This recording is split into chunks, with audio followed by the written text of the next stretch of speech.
Hello and welcome to this special edition of Webinar Campus.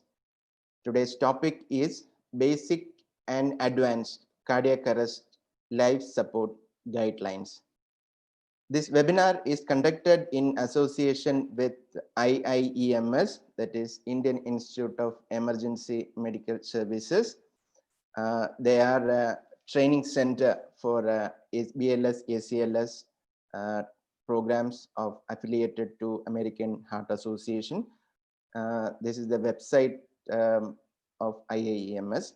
They have kindly agreed to provide this webinar with live video demonstration of the essential skill sets and a few equipments required to discuss effectively the basic and advanced cardiac life support. In our faculty list today, we have my friend, Dr. Nigel, who is an anesthesiologist working in Sultan Qaboos University Hospital, Muscat. He is also an AHA accredited instructor for BLS, ACLS. Myself, Dr. Sanish. Dr. Anup Kumar must be joining us in between because he is busy with his official commitments regarding the COVID work in his place. Along with us, we will have two instructors joining us from IIMS Kochi. They will demonstrate the skills and equipments for our webinar. I'm happy to recognize a good number of familiar names in the attendees panel. Some of them happen to be very senior consultants or teachers. My own teachers I can recognize, and well-wishers. You can already see one live poll question popping up in your screen. So take a moment and fill it up so that we'll have a better preparation for our subsequent sessions.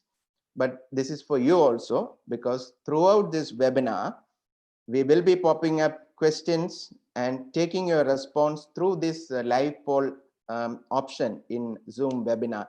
So keep focused. Whenever you get a clinical question with options, this live poll window will be popping up. So you can give your response. And I request all the participants to give your opinion, which actually is the correct response to that particular question, so that we'll come to know whether actually our message is going across, or you want to put some points. I'll try to enable your microphone if required, and we'll discuss these things rather than going for a lecture format. So this is the advantage or the plus point we are trying to highlight with this webinar. We'll have a skills demonstration with equipments and personnel. Second, each one of you from the audience will have your say in each of the clinical scenarios being discussed, so that we'll have a better idea or clarity regarding the algorithms or protocols. I welcome Dr. Nigel to take over the proceedings. It's over to you, Dr. Nigel from Muscat. Good afternoon, Dr. Sanish, and warm good afternoon to all our fellow panelists and all the members who have taken their valuable time off to come and listen to this edition of Webinar Campus, which will be on BLS and advanced life support. So when we took up this challenge of presenting BLS and advanced life support, we didn't want to stick on to any one particular guidelines. We wanted to have a broader set of guidelines, a broader set of because there's no particular set of guidelines which is totally world over which the world over accepts. So when we go to Europe, they have a different set of guidelines. When we go to the US, we have a different set of guidelines. In Australia, we have a different set of guidelines. So hello to Anup. So when we come over to the guidelines, we generally try to come to a common consensus on the common set of guidelines. So there are a lot of guidelines which are accepted by different organizations and different countries on a different scale. Today we'll be touching points from the AHA and the ERC, the European Resuscitation Council guidelines. The European Resuscitation Council guidelines would be useful when people prepare for their European diploma examinations. So to introduce the topic on what is resuscitation, we all know that resuscitation is a process of correcting physiological disorders such as lack of breathing or the heartbeat. And this is in an acutely ill patient. This is an important part when it comes to intensive care, trauma, emergency medicine. And we know that the most important or the most common examples are cardiopulmonary resuscitation and mouth-to-mouth resuscitation. When we look at differentials or variables, we are talking about hypoperfusion, which can include circulatory shock. It would involve also acid-base imbalances, gas exchanges such as respiratory failure, advanced level of consciousness, altered level of consciousness, blood sugar regulation. It could also include electrolyte imbalances and coagulopathy. So all these need correction also when we are going in for resuscitation.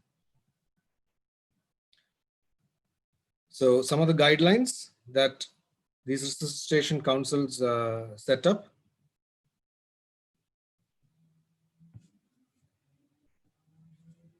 So Dr. Tanish.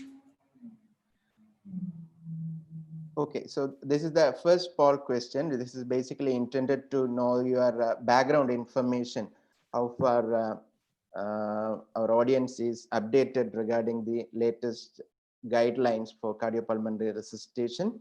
So which of the following is the updated recommendation in 2015 guidelines, which is not there with 2010 guidelines or the previous guidelines? Option A, CPR and the use of automated external defibrillators by public safety first responders were recommended. The single rescuer is to initiate chest compressions before giving the rescue breaths, CAB rather than ABC, to reduce delay to first compression. Compression ventilation ratio of 30:2. Option D, avoid excessive ventilation. The issue is which was not there before 2015 guidelines appeared.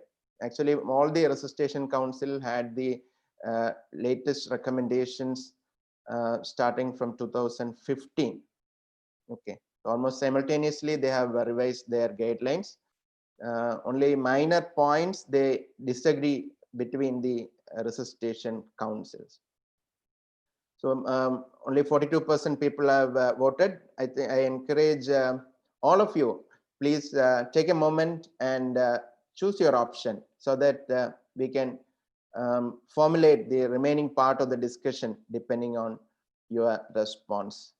So I'll wait for another 5 seconds or 10 seconds. More people have to vote. Only 58-60% people have voted now. So I know the options are slightly lengthy, but the catchy option is right in front of you. I'm happy that most of the people are actually choosing the correct option. Here the question is, which is the best option? The updated recommendation from 2015. So I'll close the poll in another 5 seconds.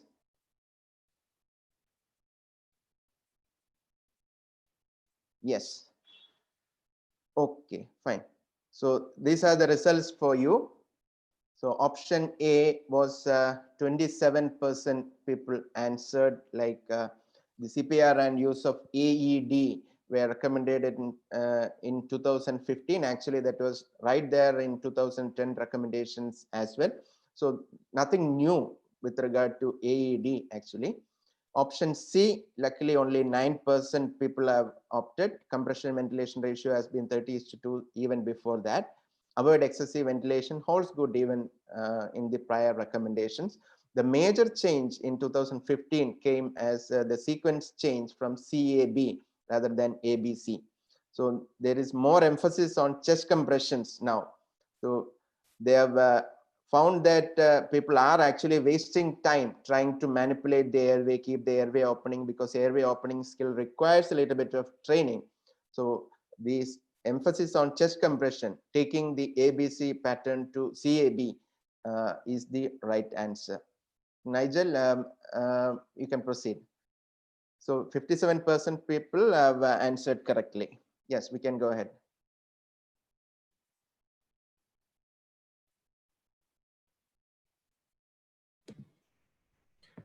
So to begin with, let's touch first with what everyone commonly has been trained in India or in this part of the world. That is the AHA guidelines. So the AHA guidelines, we have the chain of survival, that is the in-hospital and the out-of-hospital. The in-hospital care basically points towards surveillance and prevention, recognition and activation of the emergency response system, and immediate high quality CPR. We'll be touching each of these points in detail as we go by. And these skills are provided by the primary providers. When a core team comes into play, we discuss about rapid defibrillation and then advanced life support and post-arrest care into the hospital scenario. In a out-of-hospital arrest scenario, we look at recognition and activation of the emergency response system, immediate high-quality CPR, and rapid defibrillation. This is by lay rescuers. That is an out-of-hospital scenario. And then when the EMS comes into the picture, they take over the basic and advanced emergency medical services. And when they come into hospital, when the patient comes into hospital, we talk about the advanced life support and post-arrest care, maybe in a cath lab or ICU setup. Recognizing the cardiac arrest scenarios, that is important. So you normally come across a scenario when we talk about cardiac arrest, we generally give a scenario like you have a patient who has been brought. If you're talking about an in-hospital scenario, you talk about a patient who's been brought to the ED unresponsive. So he is not breathing and he does not have pulse. So if it is an out-of-hospital scenario, we would give a scenario like there was a person who was maybe jogging in the morning and he collapsed right in front of you. Or he was holding his chest and he collapsed in front of you. And when you go and you assessed him, he was unresponsive, not breathing or all three. So this is how we go about recognizing an ideal cardiac arrest scenario. Activating the emergency response system. This is important because in today's scenario where we actively are on our mobile phones, all of us should have the emergency response numbers saved in our mobile phones so that we can activate the emergency response systems at any point of time. So we have various emergency response numbers in various countries and in various scenarios. So according to your local scenario, you should be aware about it.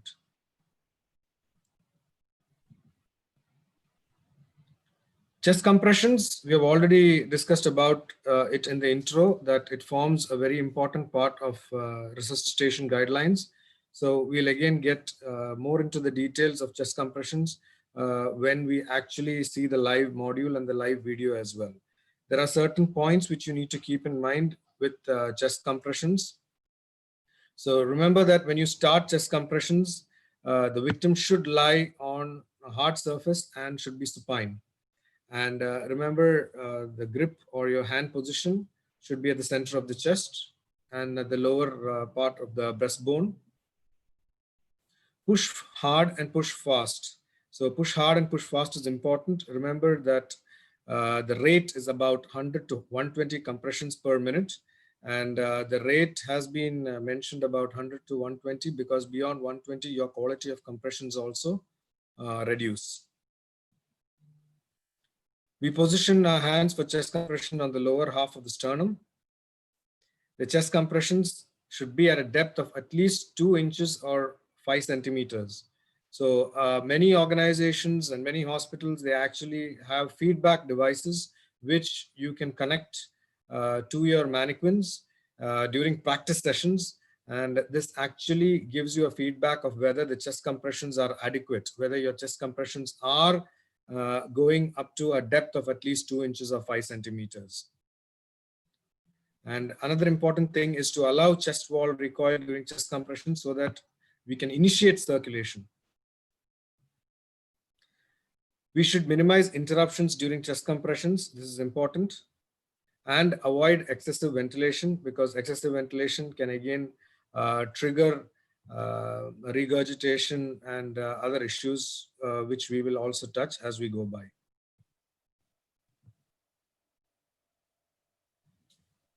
Dr. Sanish? Okay, yeah, here is the second question for the audience listening or watching this webinar. The most important thing while activating emergency response system. Okay, we always speak about 911 or in India 108 and different numbers in different countries, but how to activate emergency response system is a key issue. So most important thing, keep your identity or contact number confidential. B, get the details of the nearest hospital. C, do not hang up the phone until you are allowed to do so. Option D, provide the nearest landmark. So I'll wait for another 10 seconds. Sorry for being in a hurry because we have to finish both the algorithms within a certain time frame. So I understand that people are reluctant to put their response because these are very simple question, but very important, because we are dealing with a life and death situation. Whenever you never know when you come across a cardiac arrest scenario, may not be inside the hospital or inside the ICU or inside the operating room, can be anywhere.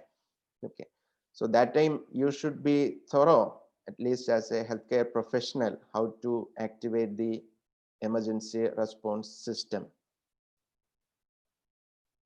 I will close the poll in another 5 seconds. Okay, done. So this is the result. I beg to disagree from the majority. I think 50% people have told that provide the nearest landmark, maybe at least to the door number, it should be there.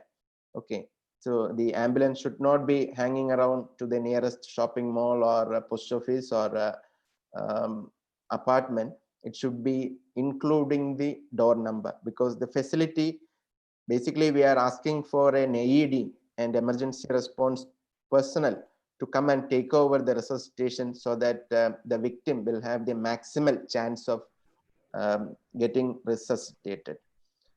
So keep your identity, contact number confidential. No, you have to provide your identity and contact number, because this call usually goes to a call center where somebody is coordinating the activities. From the call center, the call goes to the ambulance or emergency response system.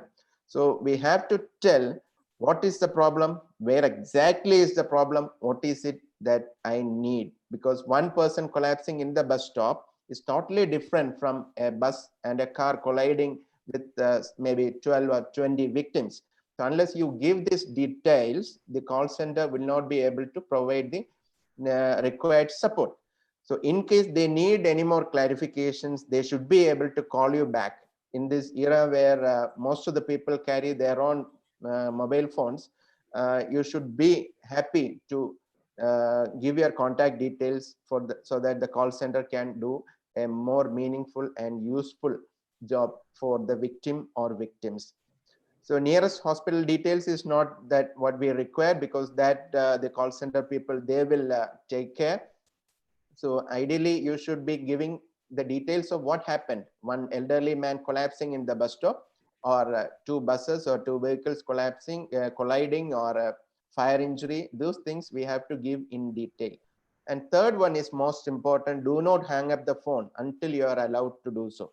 So whatever information the call center person needs, you have to provide the details, like how many victims, what is the gravity of the problem, is it a major disaster, or one ambulance should be enough, or they have to send more than one ambulance. So these things are required. So unless the call center person is happy or happy with the details you have given, do not hang up the phone. So that is the message. Nigel, you can continue. I think we're getting some feedback from the chats as well. Okay.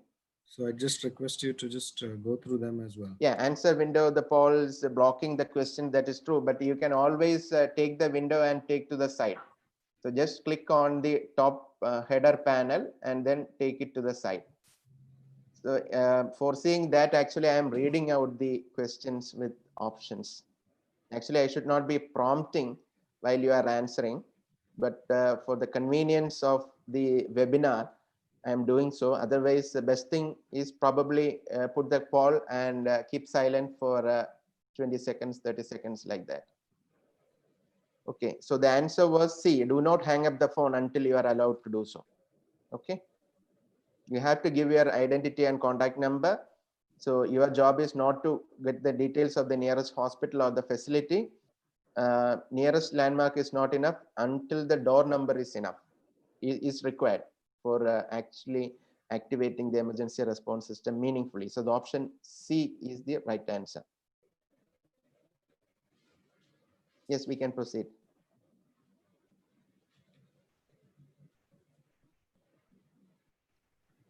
Yes, next question. Again, we'll have the poll window coming up right now.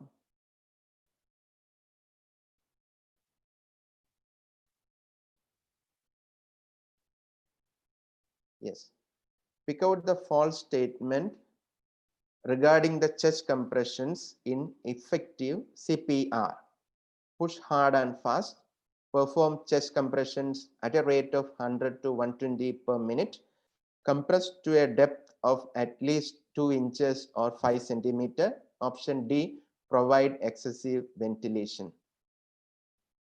I'm happy that more people are voting now.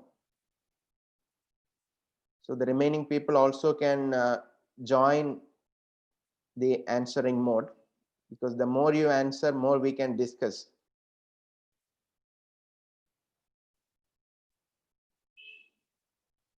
Yes, I am closing the poll in another 5 seconds.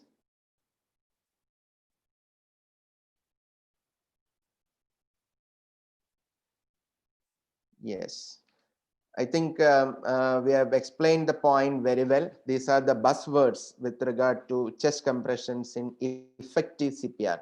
I think most of the resuscitation literature, you will find this word effective CPR, high quality CPR, or efficient CPR. That means you are sticking to the guidelines. Push hard and push fast. The site of compression we have already mentioned in the lower half of sternum in the nipple line. Performs chest compressions at the rate of not less than 100, not more than 120 compressions per minute, and compression depth of at least 5 centimeter, not more than 6 centimeter for an average built adult. And do not hyperventilate. Do not give excessive ventilation. That is the clear instruction from the guidelines. There is a saying that you hyperventilate and kill my patient. Okay, so that holds good here also. So it is clear, I think, for everybody. 98% got it right. Do not excessively ventilate. Even when you are giving a rescue breath, give it over 1 second. You give a rescue breath just enough to see chest rise, not beyond that, and allow adequate time for exhalation. So these are the points you take care while giving rescue breaths, either with the mouth through a barrier device or using a device like ambu bag or manual resuscitator. You give the rescue breath over 1 second, just enough to see the chest rise, and then allow time for exhalation. So the clear message is, do not give excessive ventilation. You give one rescue breath at every 6 seconds if you are ventilating with an advanced airway. Otherwise, you give 2 rescue breaths and then continue with chest compressions. The compression ventilation ratio recommended is 30:2 in an adult scenario, whether it is single rescuer or 2 rescuer. The rate of compression is at least 100 per minute, but on the count of 30, you stop, give 2 rescue breaths, and then resume chest compressions. And you have to keep in mind that you have to minimize interruptions in chest compression. Okay. Yeah, we'll go forward.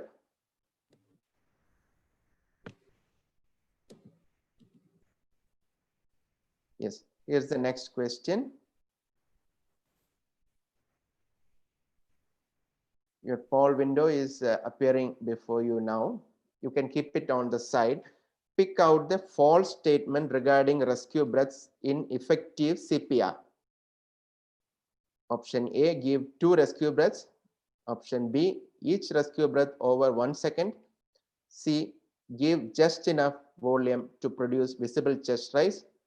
Option D, barrier devices are not required during mouth-to-mouth rescue breaths.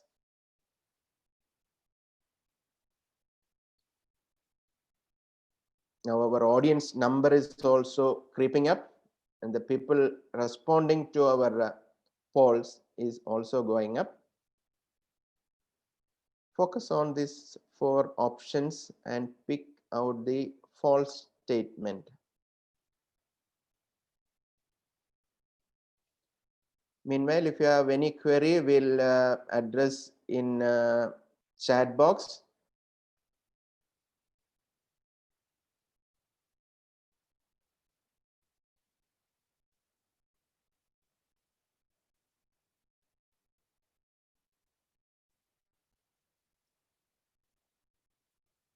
Yes, I'm stopping the poll now.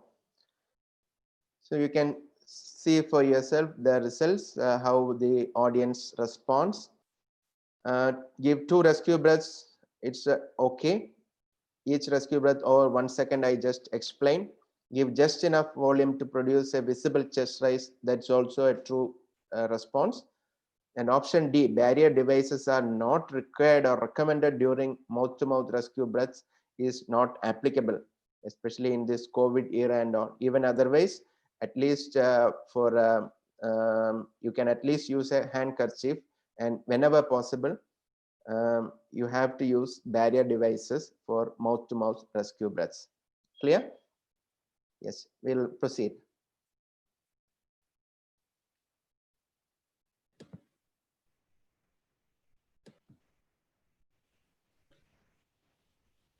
So when we talk about the basic life support algorithms, it's very important to understand that we might have an in-hospital scenario or an out-of-hospital scenario. So either way, if it is, for example, we take a scene outside the hospital, we need to verify scene safety, meaning suppose it's at the middle of the road, you got to make sure that the patient is moved to a safer area before you initiate chest compressions or before you initiate the BLS sequence. So to begin with, you check whether the patient is responding to you or not. If the patient is unresponsive, you shout for nearby help.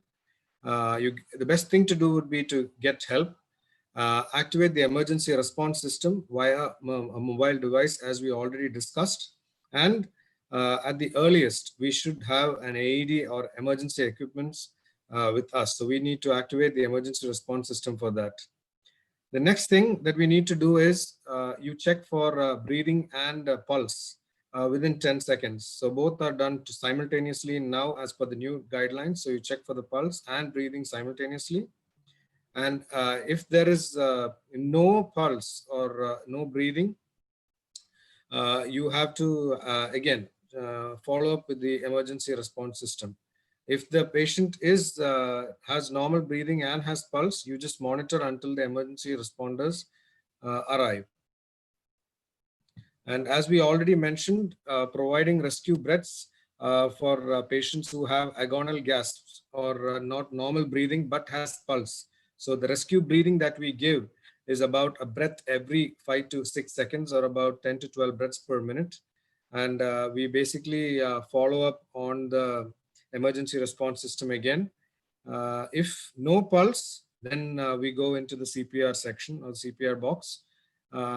We consider the use of naloxone if you are considering a patient who is having any opioid overdose.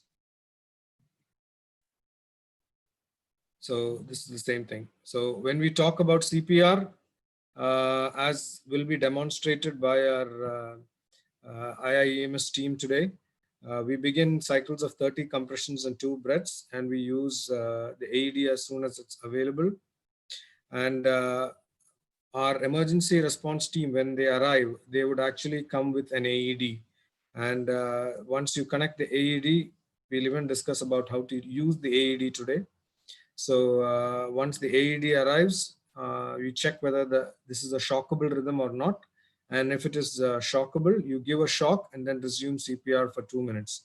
And the AED, as we know, is an automated external defibrillator. And this automated external defibrillator is called so because even any lay person can use this defibrillator. You find it in every mall, in every airport, in every commercial center.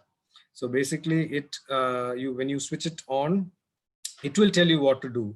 So you don't need to be professionally, aware of how to use an AED. Every common man can use an AED.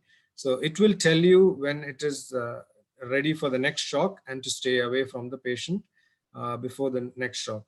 So if it's a non-shockable rhythm, then you just continue CPR for 2 minutes and until prompted by the AED to allow the rhythm check. So we continue until the ALS providers take over or the victim starts to move. This is how we carry on with the basic BLS sequence.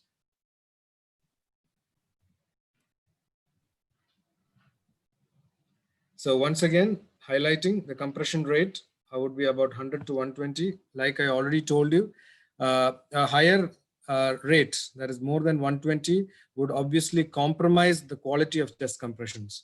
So that is why we stick to 100 to 120 compressions per minute. And we maximize the compressions. So we minimize the interruptions in between the compressions. Deep, we already discussed about the depth. So the depth should be between 5 and 6 centimeters. Okay, if you go much deeper, it can do more harm to the patient. Maybe you might have the ribs breaking, fractures, causing pneumothorax, which might actually increase the morbidity of these patients. So we have to also remember that when we inform the emergency medical services, we have to give a brief history and give proper and if we get any proper instructions from the dispatchers, we should also follow them. We should also use our mobile phones technology according to current days.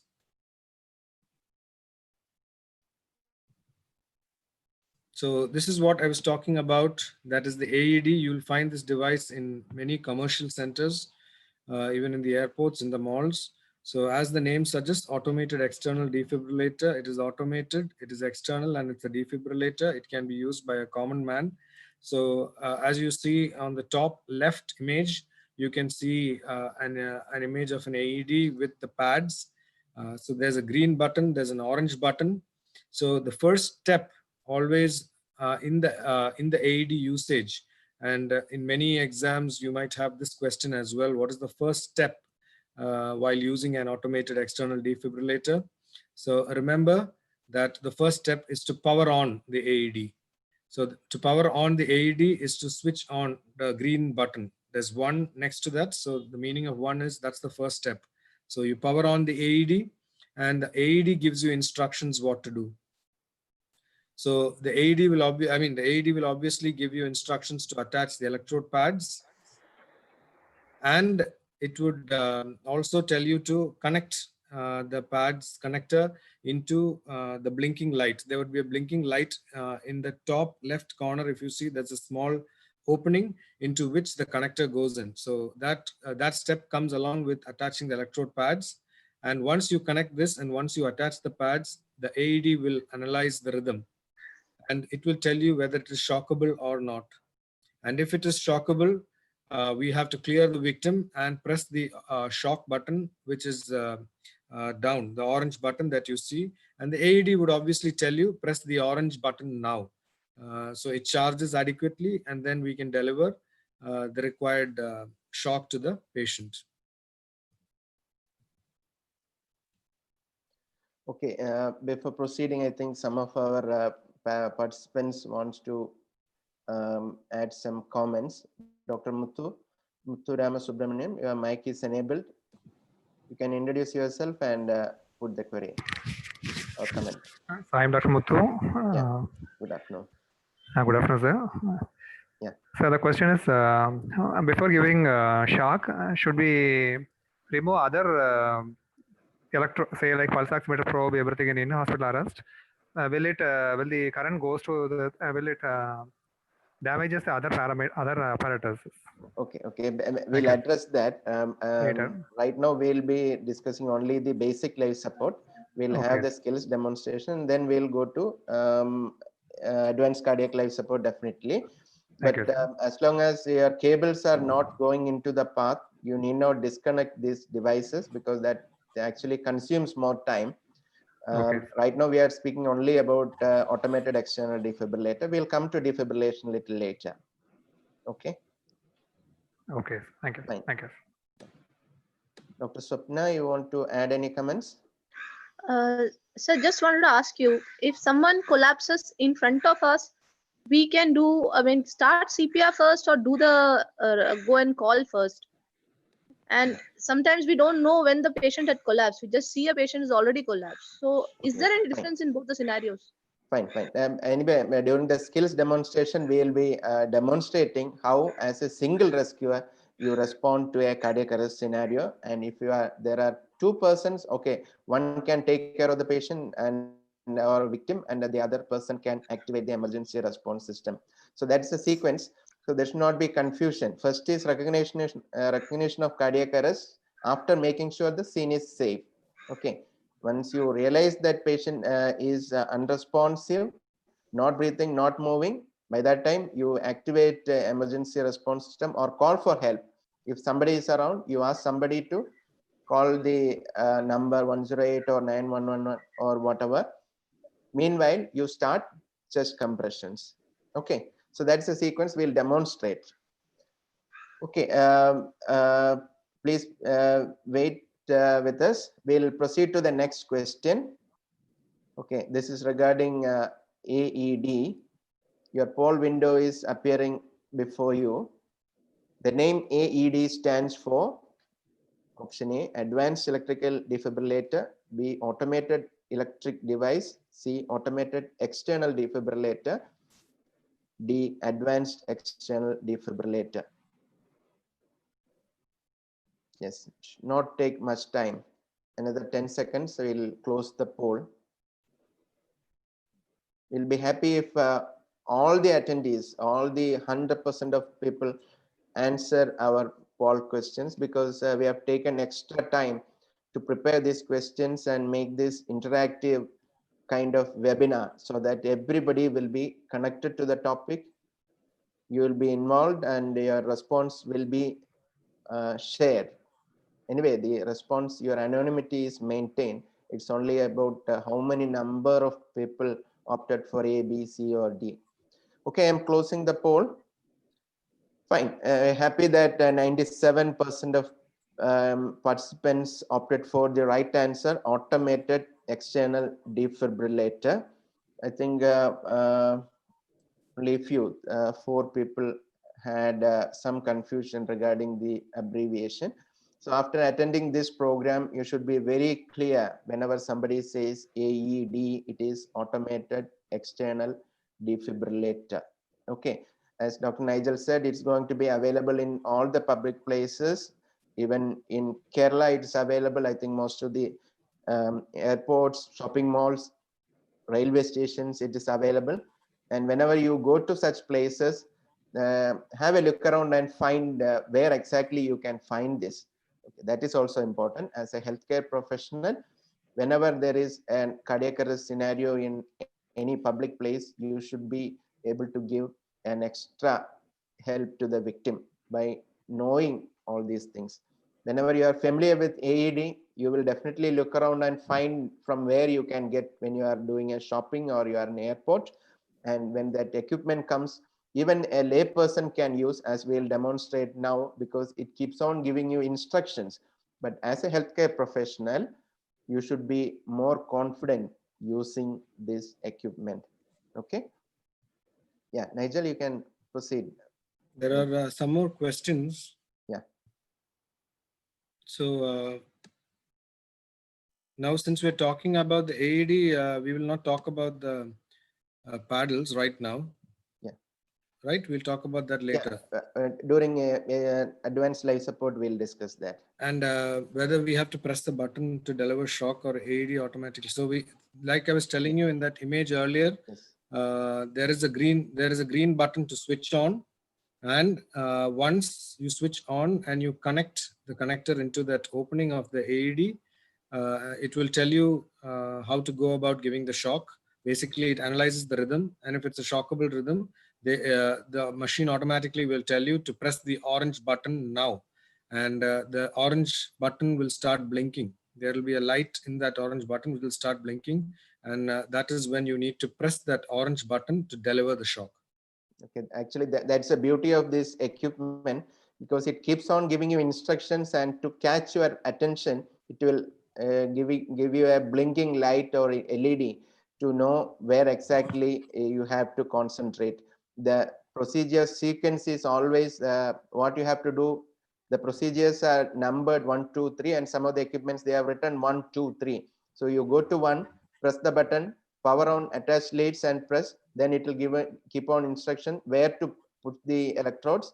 And when what we have to do is, it's not fully automated, we have to do something. So we have to manually attach the pads on the victim's chest.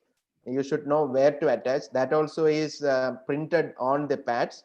Then how to attach it to the AED machine, it's indicating. Now you have to clear the victim so that the equipment will analyze the ECG. You need not be a cardiologist or anesthesiologist or intensivist. The question is just whether it is a shockable rhythm or not, nothing more than that. The machine will analyze and give you an instruction whether shock is indicated or not. If shock is indicated, it will automatically charge to what joules you need not know, it will be done. And when the charge is ready, it will ask you to press a particular button after clearing the victim. Okay, so from our side, what you have to do is power it on, attach the pads, then follow the instructions, clear the victim for during the analysis of the ECG, and if shock is indicated, press the shock button, it will deliver the shock, and then you continue with the CPR. So though it is named as automated external defibrillator, some of the things we have to do manually. That is for the safety of the victim and the rescuers. Okay, we'll be definitely showing you how to use automated external defibrillator. Yeah, we'll go to the next question, Nigel.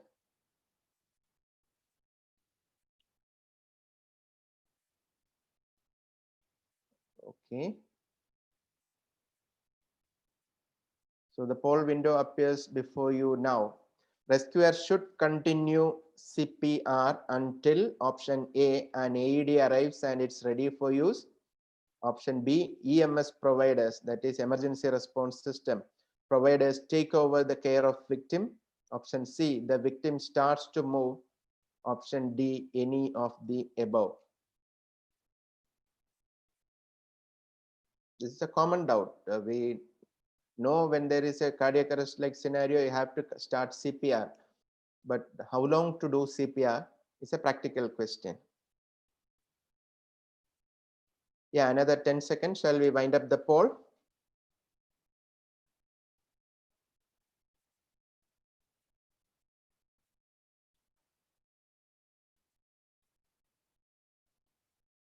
Yes, I think still another 30% of people are silent. Okay. Yeah, go ahead. Yes.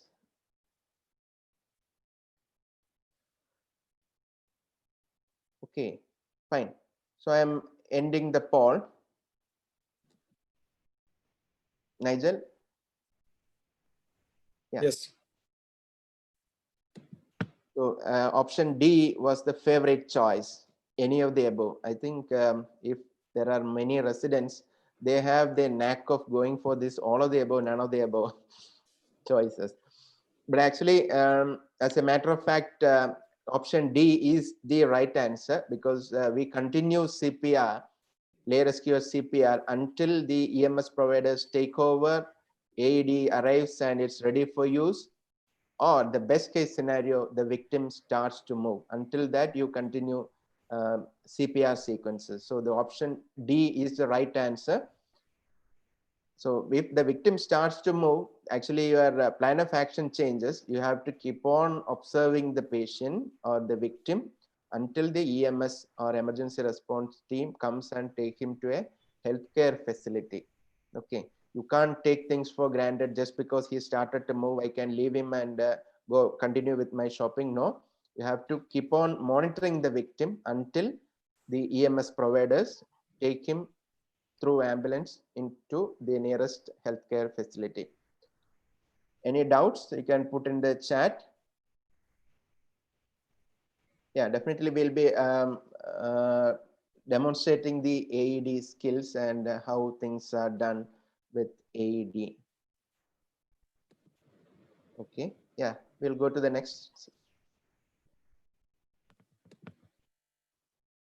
Okay, so after having discussed the basic life support, if any more doubts are remaining, you can put in the chat. We are going to an interesting session. Now we'll go over to IIMS Training Center, Kochi, where two of our friends, the instructors, Chitra Chandran and Abhilal, are waiting with demo of essential skills with basic life support. I understand that they have a mannequin with the feedback device that Dr. Nigel was mentioning. So when the chest compressions are demonstrated, just watch out for the indicators to indicate that the depth of compression is good enough or rate of compression is good enough. So they'll demonstrate the airway opening maneuvers, chest compression skills, how rescue breaths are given. I think because of the COVID concerns, they won't be able to demonstrate the mouth-to-mouth breathing. And next slide, please, Nigel. Again, they will give a full sequence of single rescue as CPR. After that, they will demonstrate automated external defibrillator, how it is used, and how a CPR happens when there are two rescuers. It's over to IIMS Kochi. Chitra, you can continue. Nigel, you can stop slide share. Hi everyone, welcome to IIMS for your skill demo. So myself Chitra Chandran, I am senior faculty in IIMS for AHA courses and all other courses which is running under IIMS. IIMS is an institute which is providing nurses and doctors for all the emergency program including the AHA program, BLS, ACLS, trauma courses, both pre-hospital and in-hospital trauma courses, AHLS, HATMA course, and disaster program. There are so many programs, and also we have a good skill training lab for you. You can come here and you can do the practice at IIMS Ernakulam. So you all are welcome to IIMS, and I am over to Mr. Abhilal. Hi, I'm Abhilal. I'm from IIMS and I'm a faculty of AHA. All of you are welcome to IIMS. Thank you. Okay, let's start our training. We are going to demonstrate you how to do the one rescuer BLS, starting with the scene safety assessment. So Abhilal is demonstrating it. It is a 54-year-old male who is collapsed in front of you. So he is checking the scene is safe or not. So he announced the scene is safe. So he is moving to the patient, checking the response of the person by tapping and shout. Are you okay? There is no response from the patient. So he called for help from somebody else. So he placed the patient in firm hard surface and he is checking the pulse and breathing. Carotid pulse and look for the breathing for 5 to 10 seconds. There is no pulse, no breathing. So emergency response system, get an AED, please. So he activated the EMS and he called for an AED and he is starting his chest compression. He is placing his heel of the hand on the lower half of the sternum and interlocking with the other hand. His elbow should be straight, his joints must be locked, and his shoulder is 90 degree parallel to the patient's chest, and push hard and push fast. 1, 2, 3, Push fast 4, means the 5, rate of chest 6, compression is 100 to 120, right? With a ratio of 30:2. Push hard means at a depth of 5 centimeters or 2 inches. 27, 28, 29, 30. And we have to allow for complete chest recoil. And after 30 chest compression, he has to give 2 breaths within 10 seconds and come back to chest compression. But we are not going to use the pocket mask or mouth-to-mouth rescue here because of the COVID-19. But after this chest compression, I will show you how to use the pocket mask. So within 10 seconds, he is continuing the chest compression. We will continue until 2 minutes or until the EMS team arrives.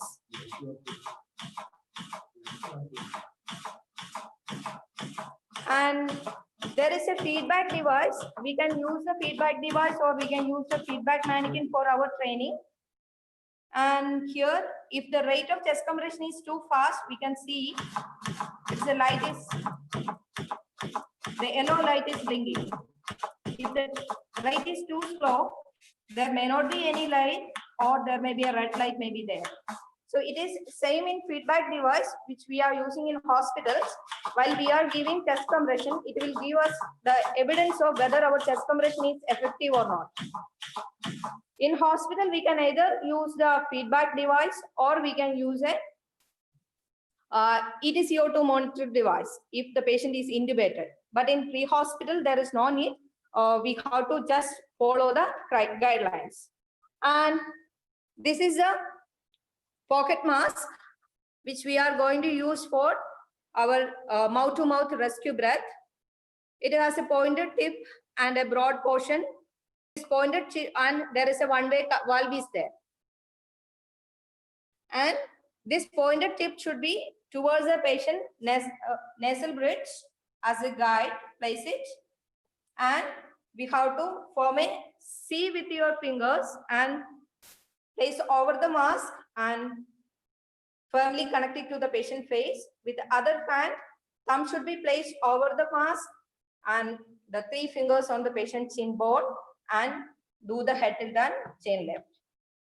So head tilt and chin lift, we have to open the airway and we have to give one breath over 1 second, and we have to give 2 rescue breaths after that we have to continue the chest compression. For giving 2 rescue breaths, we have to take only the time is less than 10 seconds. And next, if we are moving back to the AED. So I hope you all got the details or clear demonstration of chest compression. And next is AED. So Abilal is going to demonstrate to you the trainer AED here. It won't give shock. So he is placing it on his hand and he will explain it.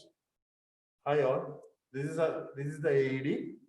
First of all, the first step is the initial step is we have to switch on device. We can see 2 buttons. According to the companies, according to the manufacturing companies, AEDs will be changed. Some AEDs, while we attaching the pad, it will directly on. In this AED, we can see a green light. By switch it on, we can hear a sound. Apply pad to patient's bare chest. Plug in pad connector next to flashing light. Okay. Apply pads to the patient bare chest. This is the pads we are using for AED. One pad is attached. One pad is attaching to the on the right below the collarbone, and it was mentioned in the pad itself. See here one, and second one is on the left side below the nipple, like this. Okay. After that,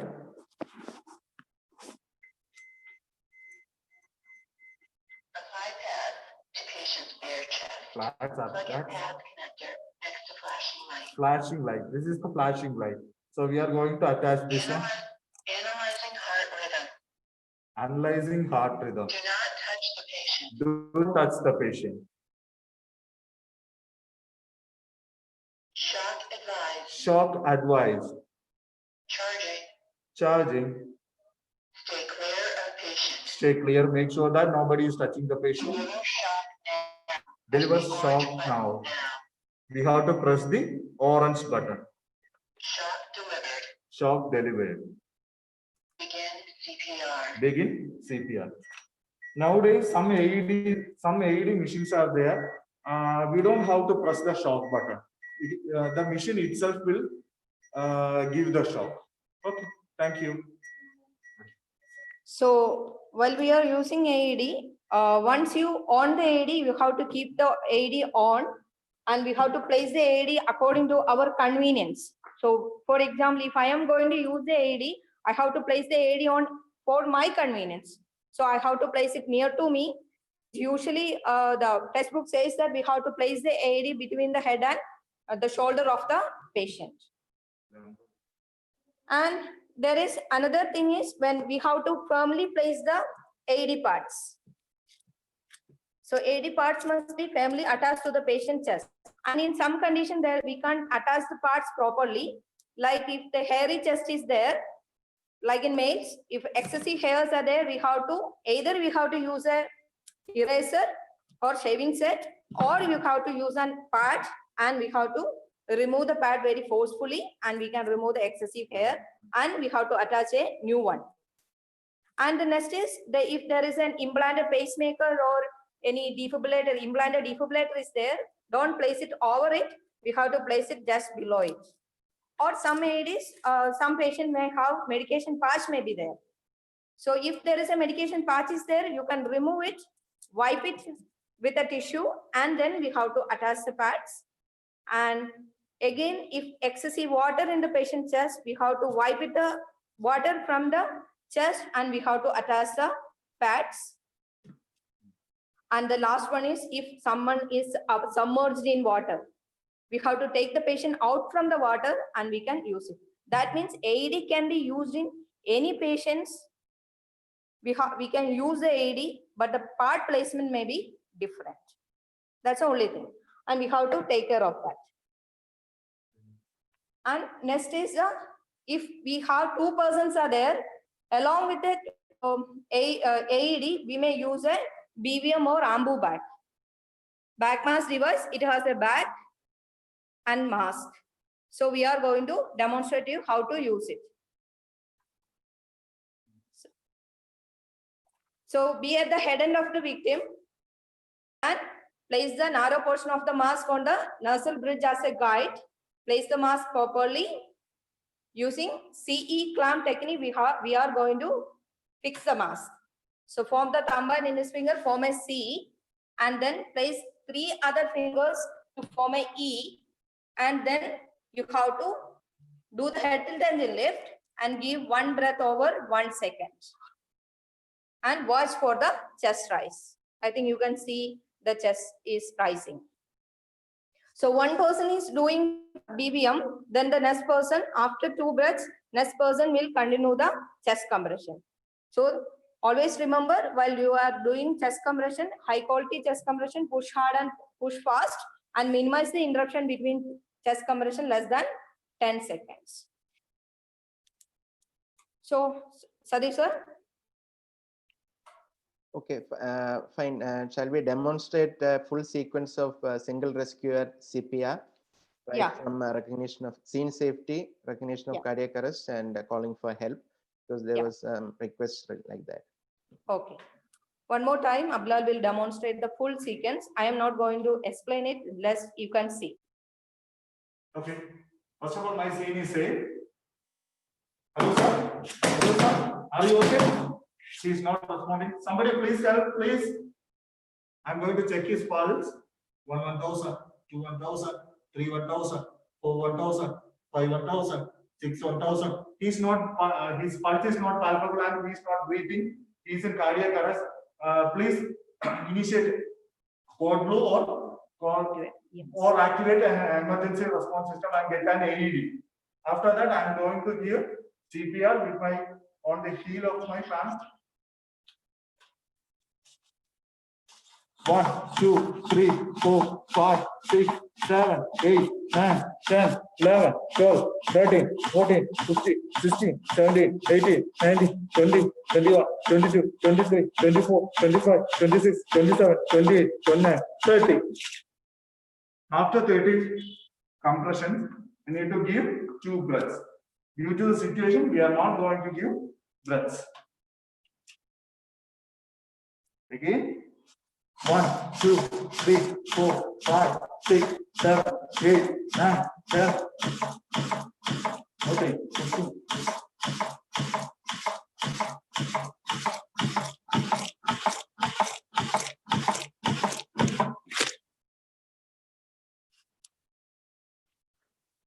One, 2, 3, 4, 5, 6, 7, 8, 9, 10.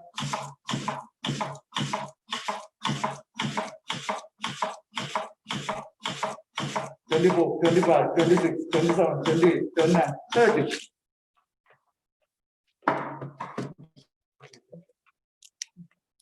So I am the second rescuer, sir. You please continue the chest compression. I will attach the AED. So on the AED. Apply pad to patient's bare chest. Plug in pad connector next to flash.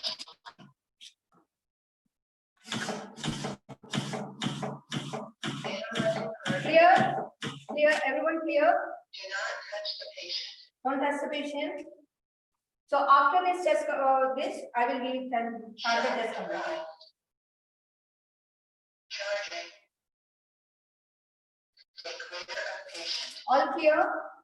Everyone clear? First shot now. I'm going to give the shock on 3. 1, 2, 3. Shock delivered. I am starting chest compression.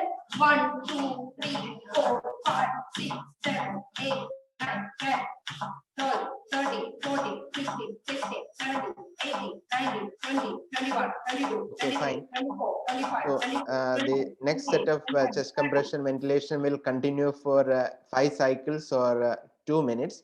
One more thing I would like to bring to your notice is once AED is used, it will keep on giving you beeps to time your chest compression rates between 100 to 120. And once the 2-minute time gets over, the machine again will tell you it's time to analyze the rhythm. We'll see the rhythm. So clear the victim at that time. The machine, AED machine, analyzes the rhythm. If it is shockable, again, make sure patient is cleared, deliver the shock, continue with chest compression. If it is not shockable, continue with the next set of 5 cycles of 30:2 All clear? ventilation. And switch the roles. Okay. Every reassessment, you have to change the person doing chest compression. The chest compressor should be changing every 2 minutes or even earlier if the person is fatigued. All clear? And go to regular shock. 1, 2, 3. Shock delivered. Continue chest compression. 1, 2, 3, 4, 5, 6, 7, 8, 9, 10. 40, 50, 60, 70, 80, 90, 20. 30. Okay, thank you, Chitra. Thank you, sir. Thank you, sir. Okay, we'll come back to you for ACLS skills and equipment demonstration. Okay. Yeah, there was one question, should we check the pulse? So whenever the AED says rhythm is shockable, there is no question of checking the pulse. So even for lay rescuer out of hospital, pulse check will not come unless the EMS persons come and take over. Okay, fine. Dr. Nigel, we can proceed with the remaining part of the advanced life support. I think that was a very good demonstration of the single rescuer and 2 rescuer basic life support sequences. Bilal and Chitra, you did a good job. Thank you very much. Nigel, you can proceed. Once again, thank you very much to our IIMS team. Due credit for them. Due credit to this organization. Actually, I have to specifically mention about IIMS because they are the ones who ultimately even made me an instructor way back in 2009. So we can see the quality in their teaching skills even now. Thank you very much once again, Chitra and Abhila. Thank you, sir. Thank you.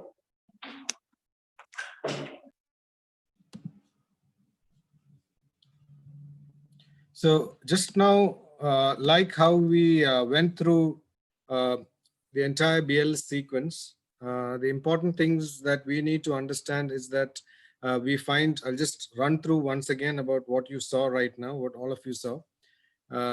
We see a patient who is unresponsive, and when that patient is unresponsive, we basically do the ABCs. We check the airway, the breathing, and the circulation.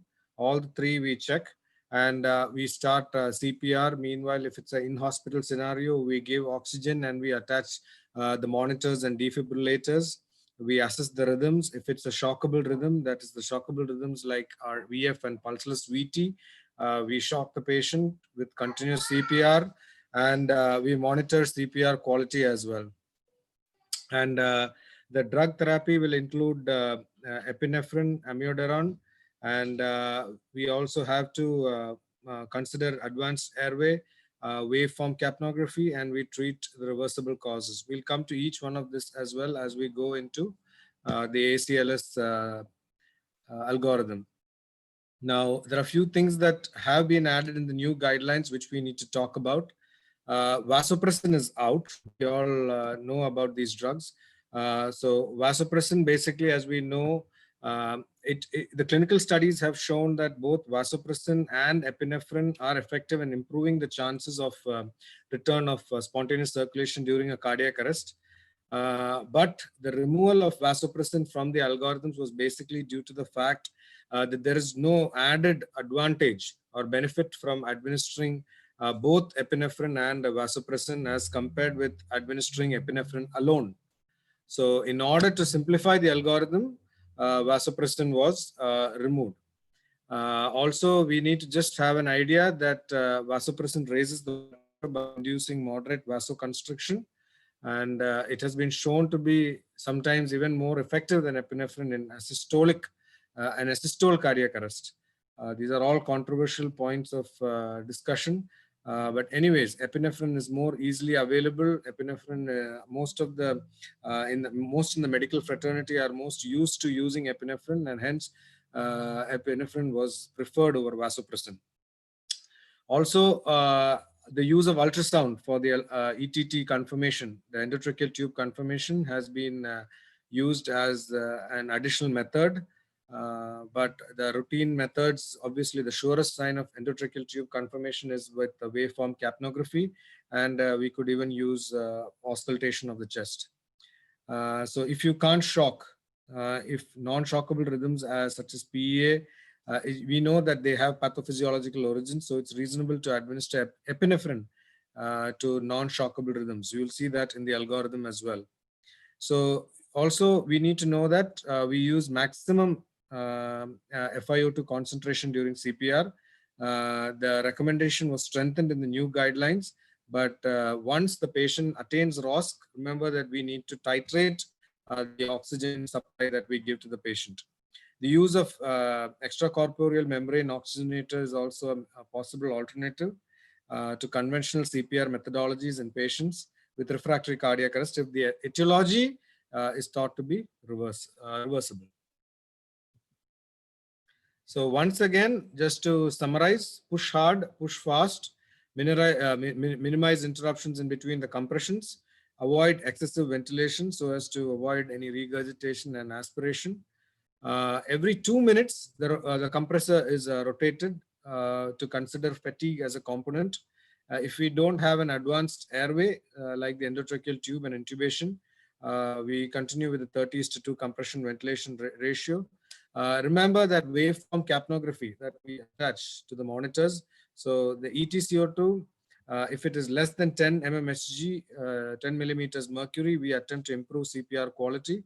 We also look at the intra-arterial pressure. If the relaxation phase pressure or the diastolic pressure is less than 20 millimeters of mercury, we attempt to again improve CPR quality. So these are good determinants of whether our CPR quality is adequate or needs to be improved. So the shock energy for defibrillation, we need to know the manufacturer recommendations as well.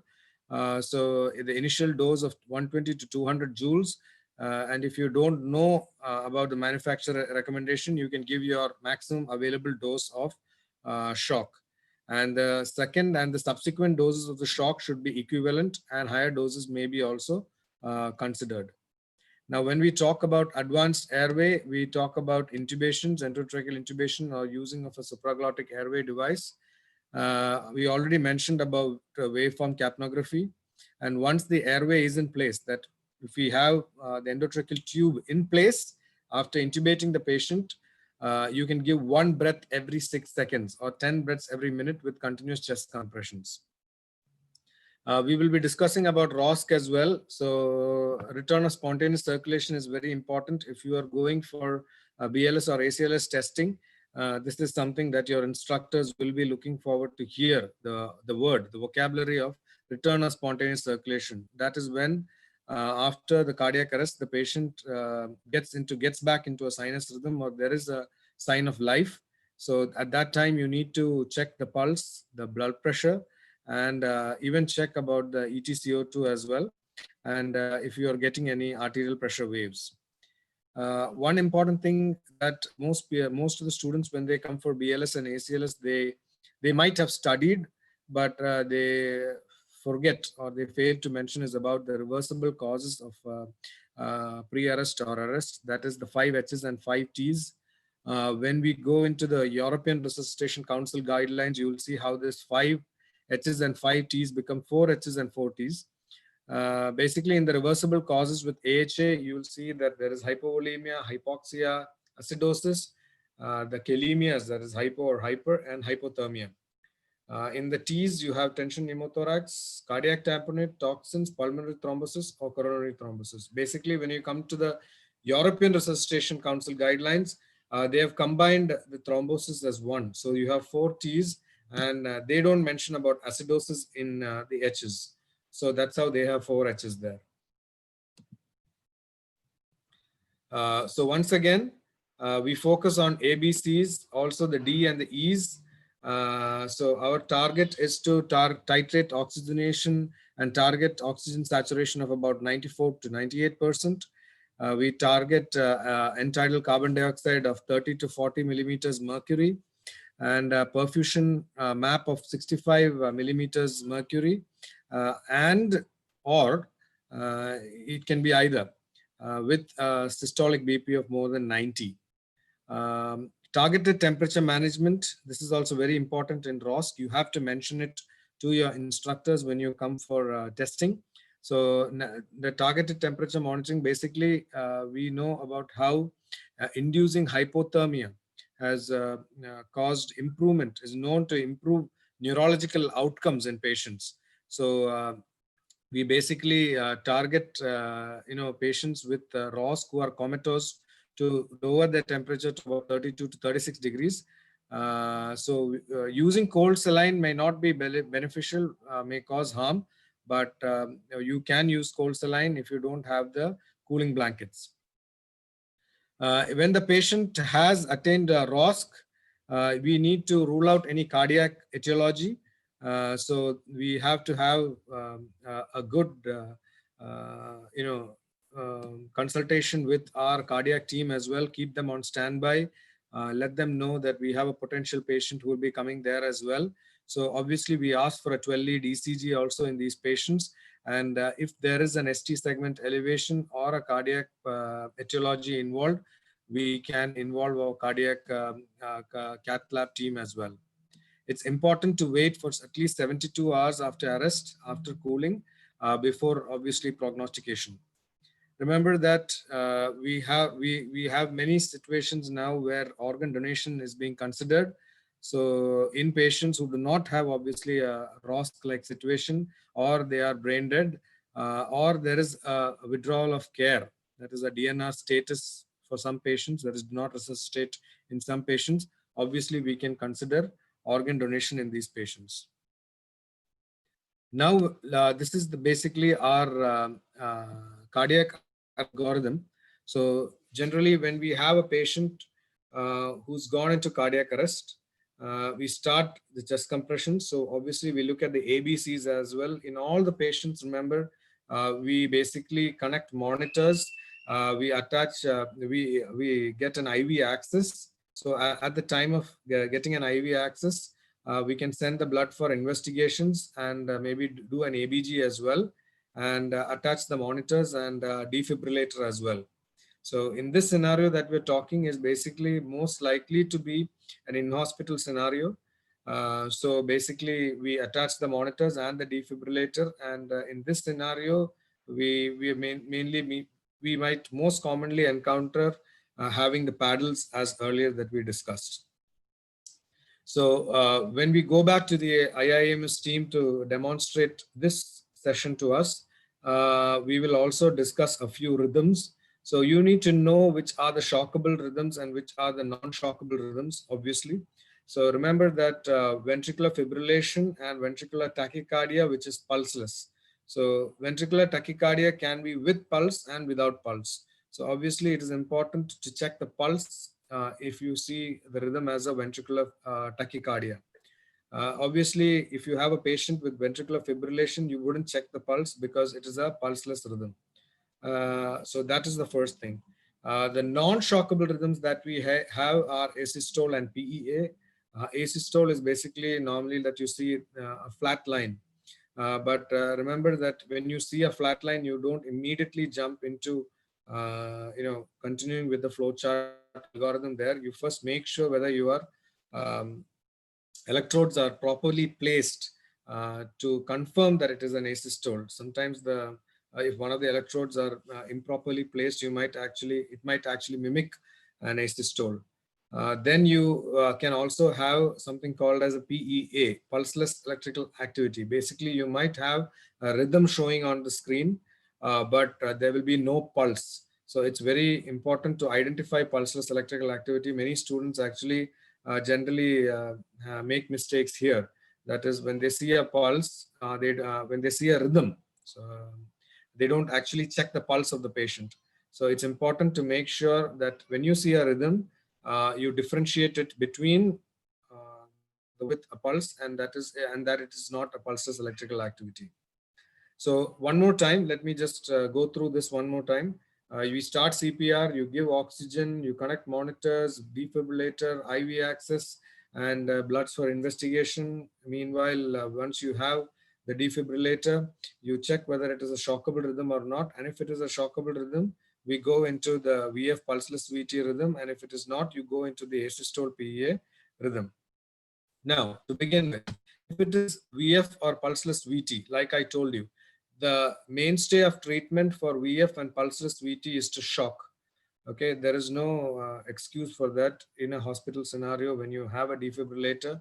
If the patient is in VF or pulseless VT, let me reiterate, VT, if you have a patient and the rhythm is VT, you have to check for pulse. And if it is no pulse, you have to shock the patient. And when we shock the patient, we normally give a 200 joules shock and we continue CPR. They mentioned about intravenous or intraosseous access here. It can come at any point of your cycle. Why I mentioned it earlier was to establish ABCs in your patient. So after 2 minutes, automatically we would have a team. So we obviously have a team here in place, and we have a recorder who would be obviously alerting the team that it is 2 minutes since your cycle of CPR has started. And then again, after 2 minutes, you check whether the rhythm is shockable or not. Basically, if it is a persisting VF or pulseless VT, and if it is shockable rhythm, you give a shock again. Okay, and after the second shock is when your drugs come into play. Okay, so after the second shock, we give epinephrine, and epinephrine, that is 1 milligram every 3 to 5 minutes, IV dose. And they are mentioned about considering an advanced airway here, so that you can attach your capnography so as to check how good or how effective your compressions are. Once you continue the CPR again after 2 minutes, obviously you're again going to check your rhythm. And once it is a shockable rhythm, again you give a shock. Okay, and after the third shock, you give amiodarone. Amiodarone, you consider giving 300 mg bolus, and the second dose is about 150 mg. So that will continue. This whole cycle continues, obviously, till you get a sign of life or till you get a sinus rhythm. Now, for a non-shockable rhythm, that is asystole and PEA, like I told you, you might have a flat line or you might have an electrical activity on your rhythm screen, but there might be no pulse, that is pulseless electrical activity. You continue CPR. Okay, so there's no shock here. That is important. That's the main difference between asystole PEA and VF pulseless VT. So in this part, there's no shock. You just establish an IV-IO axis. Epinephrine is the mainstay of drug treatment here, which is given every 3 to 5 minutes, 1 mg of epinephrine. And you continue the CPR every 2 minutes. It is important to treat your reversible causes here. So you have to discuss your 5 H's and 5 T's here. And if there is no sign of return of ROSC, you basically go back up and you continue with the chest compressions. So this is an overview of the entire scenario again, one more time.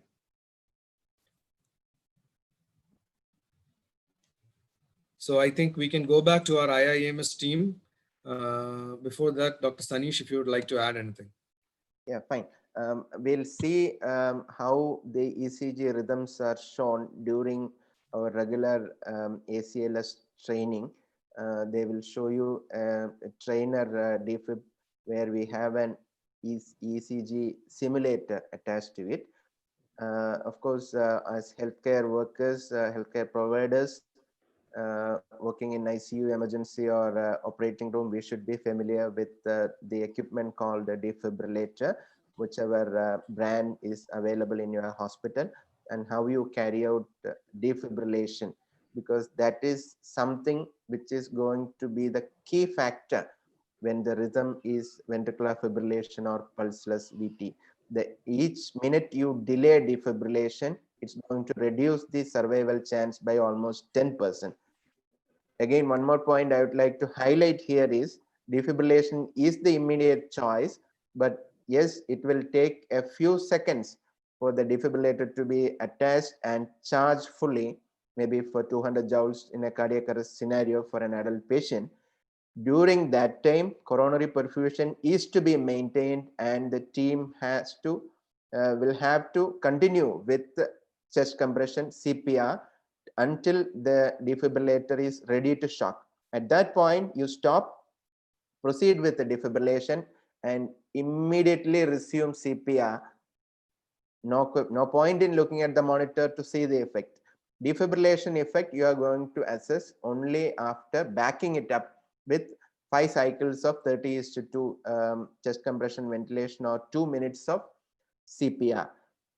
That idea is you maintain the coronary perfusion during this particular time immediately after defibrillation, so the myocardium will get enough ATP stores, so there will be more likelihood of picking up a perfusing rhythm in 2 minutes time. So after 2 minutes, you go for an assessment phase, which is not less than 5 seconds, but not more than 10 seconds. During that time, if you find an organized rhythm, you check for pulse. If you find the rhythm is still VF or pulseless VT, you proceed with the next part of the ACLS algorithm, that is VF VT part of the advanced cardiac life support algorithm.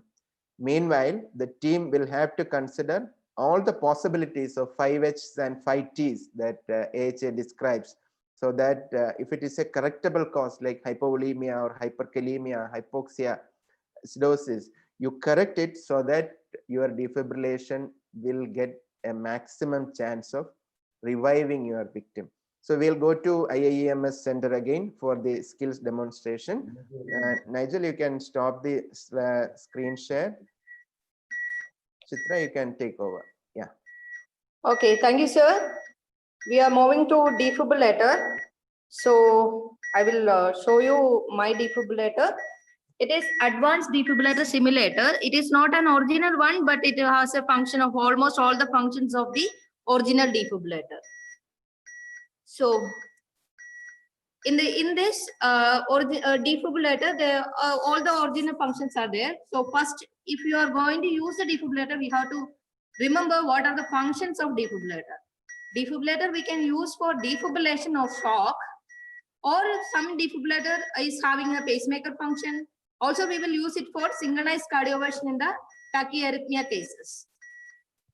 And we can take the we can use it as a cardiac monitor, and also we can use it as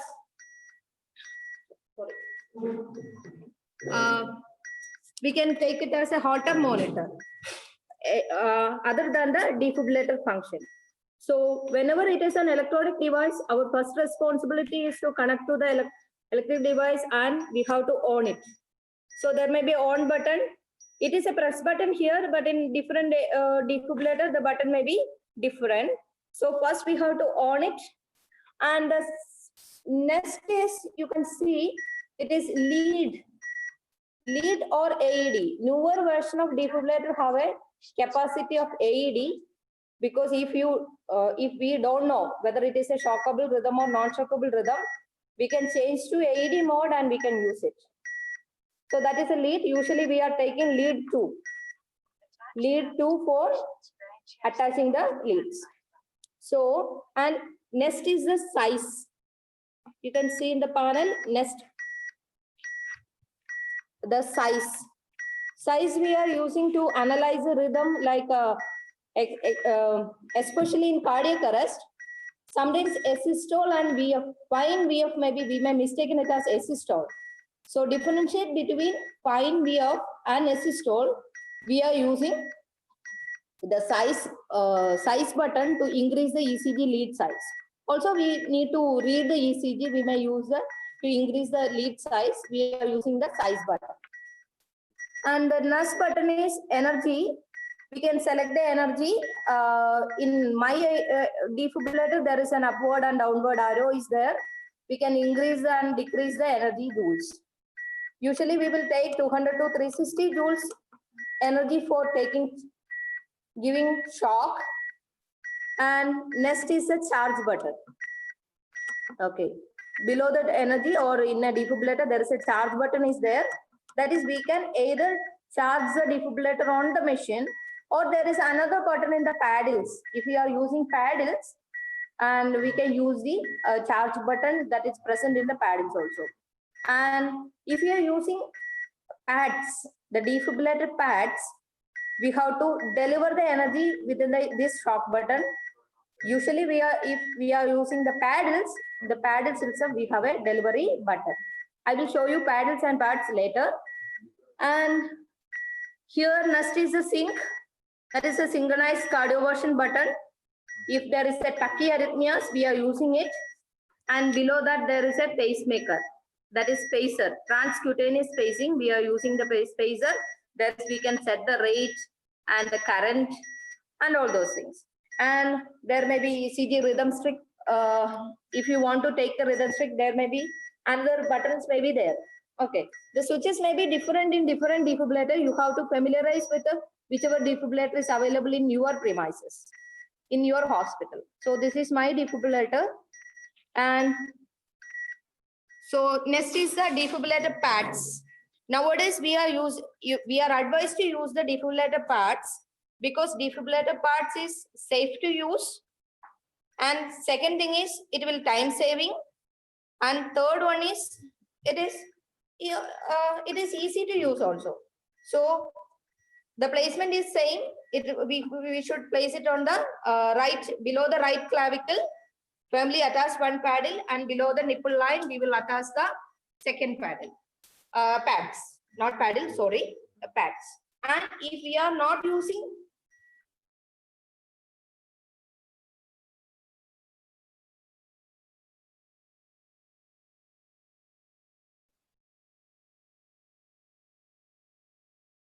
I think there is some internet connectivity issue from IIMS center.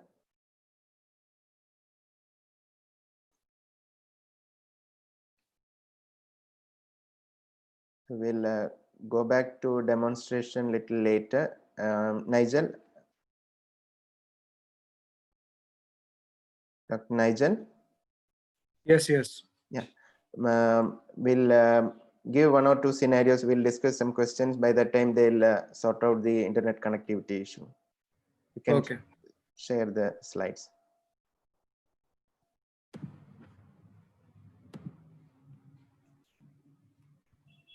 So we go to the next slide, or we'll give one or two scenarios.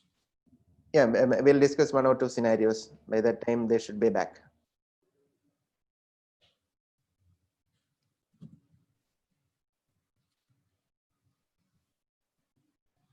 You'll take this? Yeah, you can share the screen.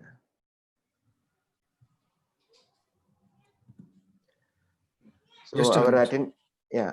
participants would have noted that after BLS, Dr. Nigel's terminologies have changed. Okay, from layman's terminology outside outside the hospital scenarios, we have switched to inside hospital scenario, and most of the advanced cardiac life support will be done inside the ICU or in the emergency room or in the operating room. So our sequence is not CAB. We are supposed to be trained in airway skills. So we have to have familiarity with the airway skills also.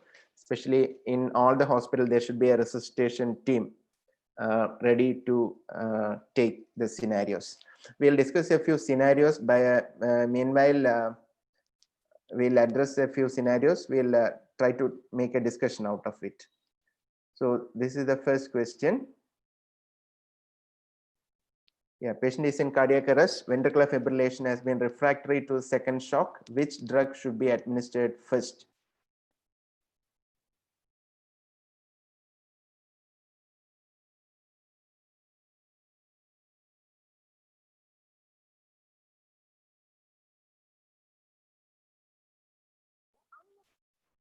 Nigel, you can take us through the discussion.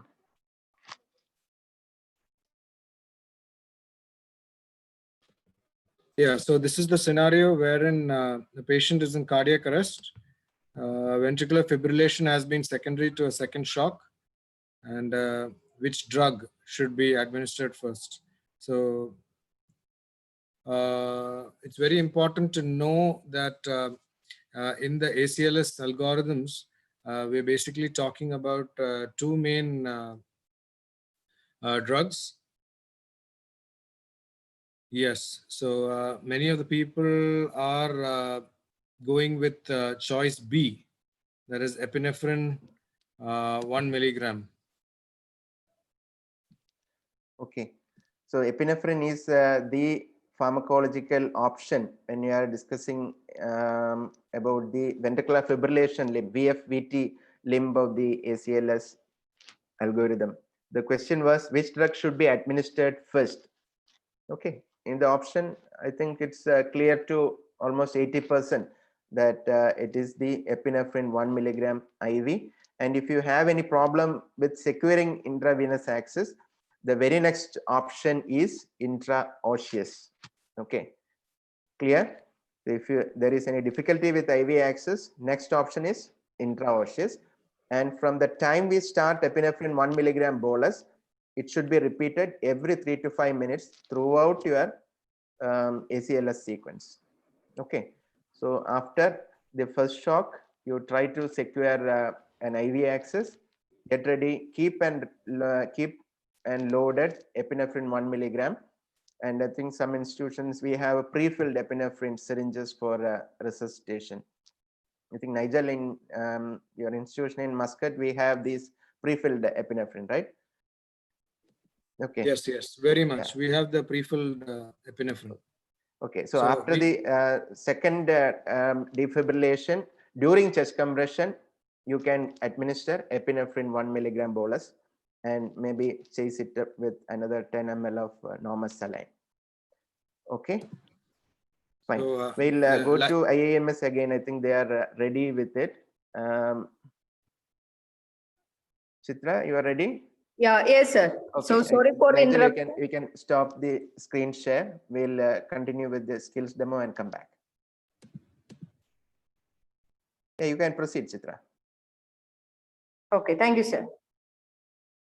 So here we are, next is the paddles. So we have two paddles, that is one for apex and one for the sternum.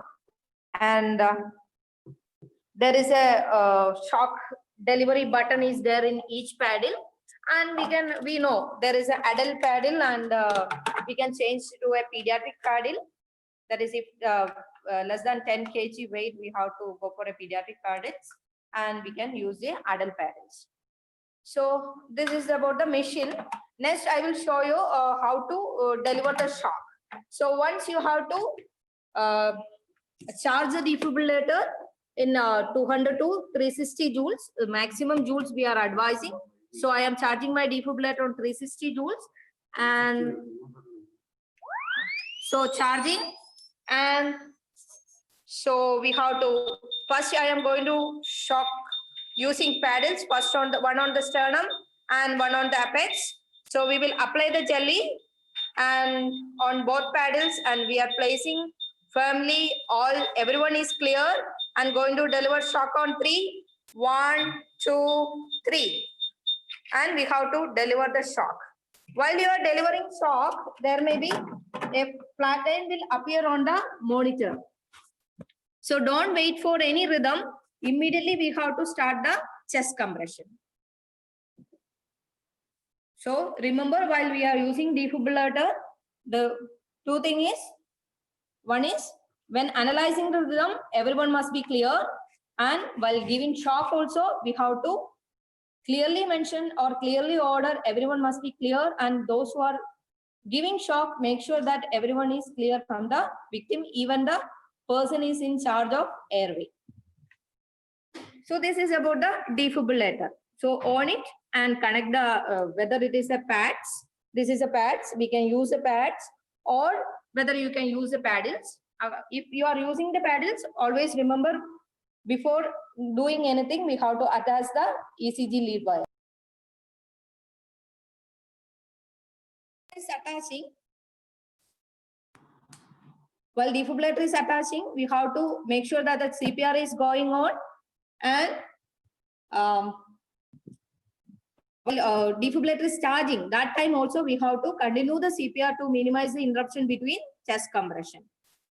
So always remember these points while we are using the defibrillators. And next I will show you some rhythms. So here it is a rhythm in the monitor, and with a heart rate of 80. And while we are checking the pulse is also present. It is a normal sinus rhythm. In cardiac arrest patients, sometimes we may get the rhythm like this. It is a white QRS complex is there, but it is regular.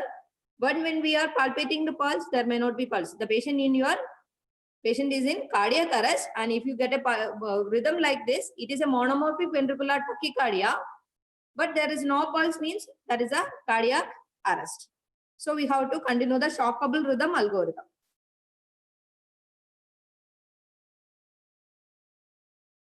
Again, a white complex tachycardia, polymorphic VT with a no pulse, that is also a cardiac arrest rhythm, shockable rhythm. I think it is clear for you. And irregular fibrillatory waveform, ventricular fibrillation.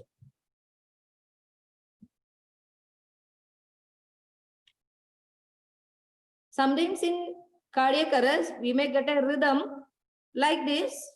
This is an organized rhythm with a heart rate of 120 on the monitor, but in the patient, there may not be any rhythm. When we are palpating the pulse, in the carotid pulse, there may not be any rhythm. It is a pulseless electrical activity, or PA. It may be any organized rhythm. It may be a sinus tachy or sinus bradycardia, but there may not be any palpable pulse.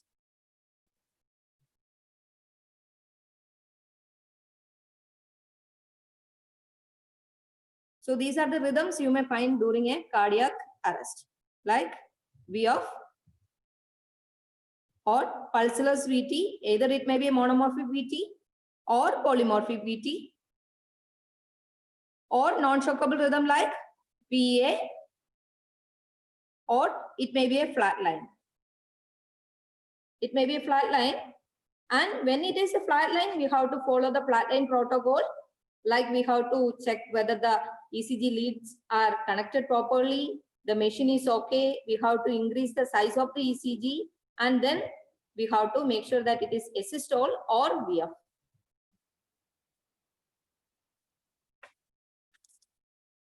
Sure. Okay, thank you very much. Thank you very much, Chitra and Abilal, for demonstrating the equipment's rhythm and the key skills in basic life support and advanced cardiac life support. Nigel, we can continue. Okay, thank you, sir. Thank you, everyone. An opportunity. Okay, you're welcome. Thank you. Thank you very much. Thank you, sir. Okay, as mentioned now, flat line is a very tricky scenario. We have to check whether our lead placements are correct, and we have to be doubly sure before we declare it as an assistole. Again, pulseless electrical activity, PEA, is an important diagnosis because on the monitor you might get an organized rhythm, but there is no pulse. That means there is no perfusion, electromechanical dissociation. It's not perfusing, so it's a cardiac arrest rhythm. If you have an intra-arterial line, you can appreciate that flat line in the arterial tracing, but ECG is there. But practically, whenever you get an organized rhythm, that is a rhythm other than VF or VT, do make an effort to check for the pulse and then decide whether it is a PEA or a case of return of circulation. Nigel, we'll go to the next scenario. So next question. Yeah. Okay. So we'll go to that question. Your poll window is there in front of you. Yes, which intervention is most appropriate for the patient in asystole? Option A, atropine. Option B, defibrillation. Option C, epinephrine. Option D, transcutaneous pacing. Yes, all the residents attending this should answer. The more faster you answer, we'll get more information from Nigel regarding European Resuscitation Council guidelines also. So make maximum use of faculty like Dr. Nigel when you get in this forum. Yeah, okay. So I'm ending the poll. Sorry for the people who are about to answer. Yeah, epinephrine is the answer because asystole PEA comes to that non-shockable limb of the advanced life support algorithm. So the answer is CPR plus the moment you get intravenous or intraosseous access, you start on 1 milligram of epinephrine bolus, and it should be repeated every 3 to 5 minutes. It's not only about epinephrine and CPR. You have to try to find out what could be the cause leading to that cardiac arrest. You try to troubleshoot 5Hs and 5Ts.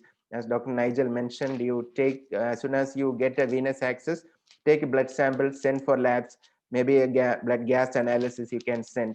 You send somebody else in your team to get a short targeted history, try to figure out what exactly could have been going wrong.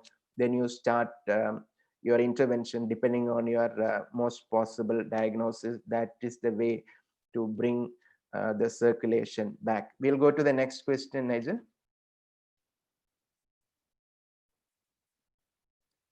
Next question, please. Yes. So your poll window is there. You arrive on the scene with the court team. High quality CPR is in progress. An AED has previously advised no shock indicated. A rhythm check now finds asystole. After resuming high quality chest compression, what action do you take next? Option A, call for a pulse check. B, establish intravenous intraosseous access. C, insert a laryngeal mask airway. Option D, perform endotracheal intubation. So I'll wait for 20 seconds because we are running short of time.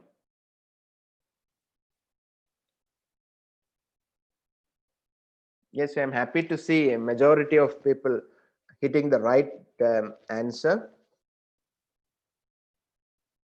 Of course, this is a relatively simple scenario also. Yeah, don't go wrong. Hit the right answer. Yes. Okay. So this is how our friends responded. Call for a pulse check if the rhythm check shows ECG rhythm shows asystole, no point checking pulse. Establish intravenous or intraosseous access. That's exactly what I was trying to describe with the previous question. So non-shockable rhythm, you are proceeding with the chest CPR.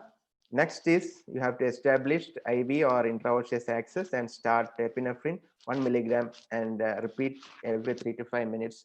Looking for a correctable cause from 5Hs and 5Ts. The other options will not figure out as your next step.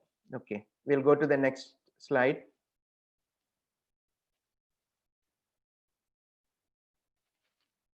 Nigel, next slide, please. Next. Yes. Okay, here's your poll window. Question number 10. Patient is in pulseless ventricular tachycardia.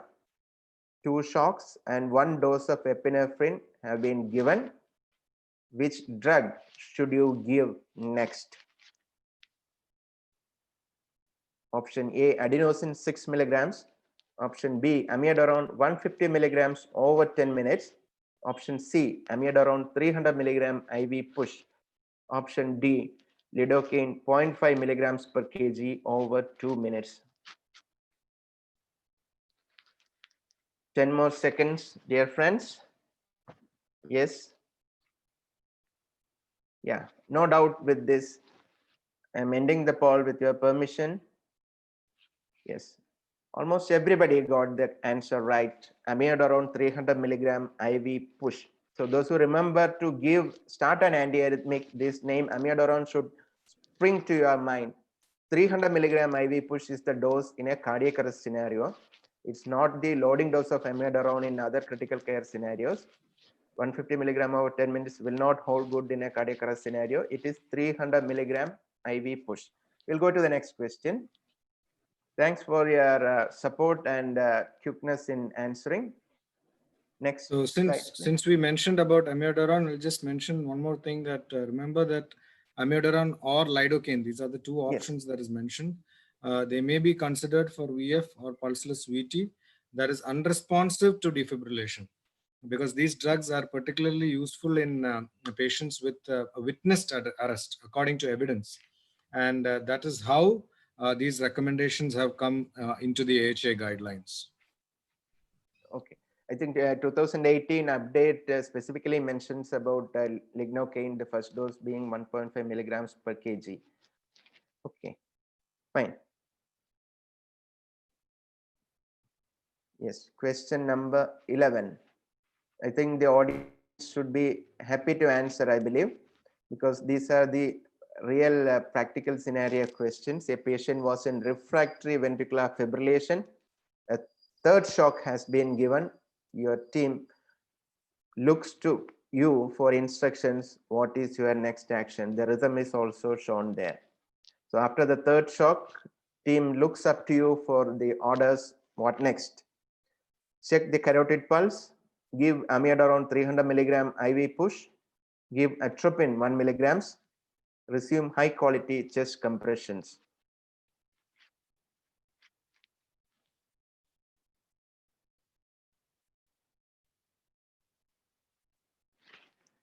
Okay, I'm winding up the poll in another 10 seconds.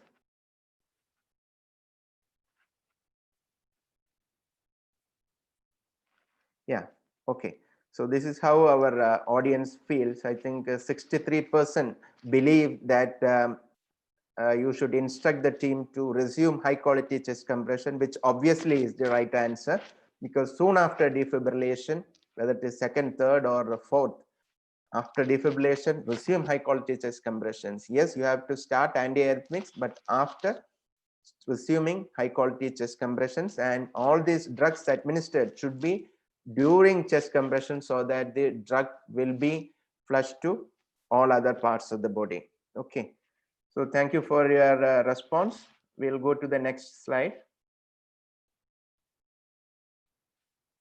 Question number 12. A patient becomes unresponsive. You are uncertain if a faint pulse is present. The rhythm seen here is shown on the monitor. An intravenous access is in place. Which action do you take next? Option A, begin transcutaneous pacing.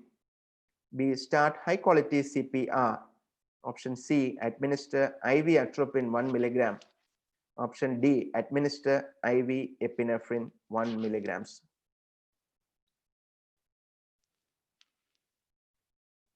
Yes, now your response time has improved. Many people are answering fast. Maybe the options are pretty much clear in these last few scenarios. So all the residents, you take this opportunity to cast your vote or let everybody know what you think about it. Nigel, the answer is very obvious, right? 76% hits the right button. Absolutely. Yeah, I think the point you have to note is the patient is unresponsive. You are uncertain about the pulse. So pulse check, the question is, do you definitely feel a pulse? If you are not certain, it is as equivalent as no pulse. And there is a perfusing rhythm, no pulse. This is pulseless electrical activity. So you start high quality CPR. Okay, this is how we interpret in practical scenarios the life support algorithms. We'll move to the next slide.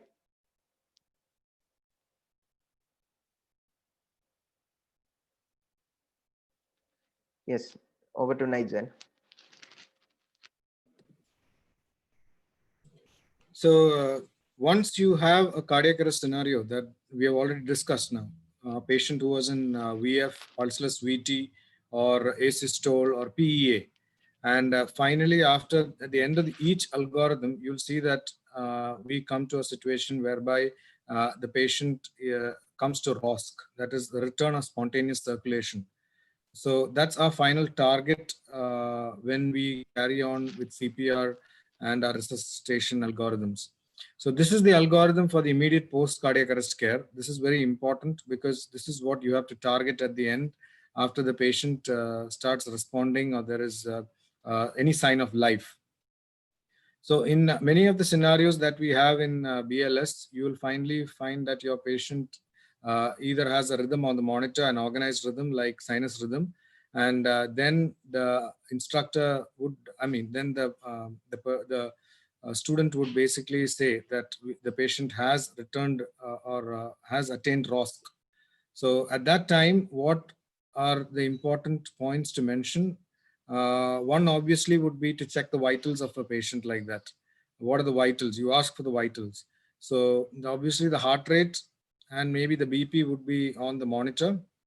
The saturation also will be available on the monitor. Obviously, when you ask for the saturation should be about 94%. So if the saturation is not above 94%, obviously we consider an advanced airway and intubation. And once we intubate the patient, we connect the patient to waveform capnography. Again, when you ambue the patient here, you do not hyperventilate. You continue with the same rate. That is 1 breath over 6 seconds. If the patient is hypotensive at that time, you obviously ask for the BP of the patient at that time. So the first line of treatment in the patient who is hypotensive would be an IV bolus. You can either give a normal saline or Ringer's lactate bolus. You can give a 500 ml bolus and maybe see the response. If there is a response, if there is no response, you can give one more bolus. If not, we consider vasopressors. So somebody had asked why don't we consider norepinephrine? So the role of norepinephrine comes here, and we consider the treating of the treatable causes here. So that is the 5 H's and 5 T's we can consider if it was not treated earlier.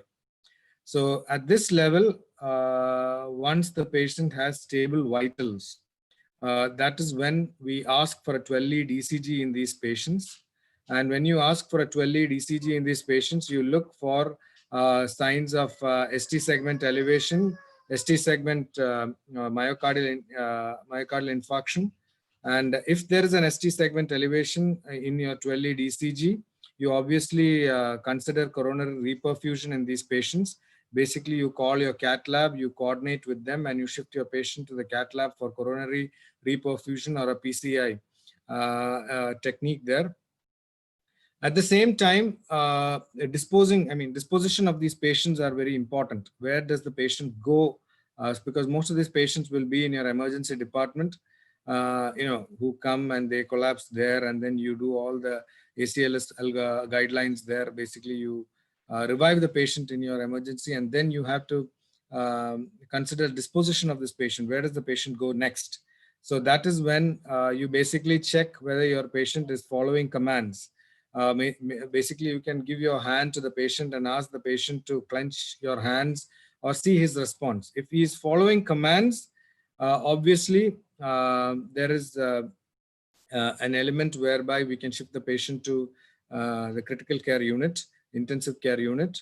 And if he's not following commands, obviously there would be an element of hypoxia or a neurological impairment, which needs targeted temperature management, which we already spoke about. So you target a temperature of about 32 to 36 degrees Celsius with cooling blankets, and that is our target.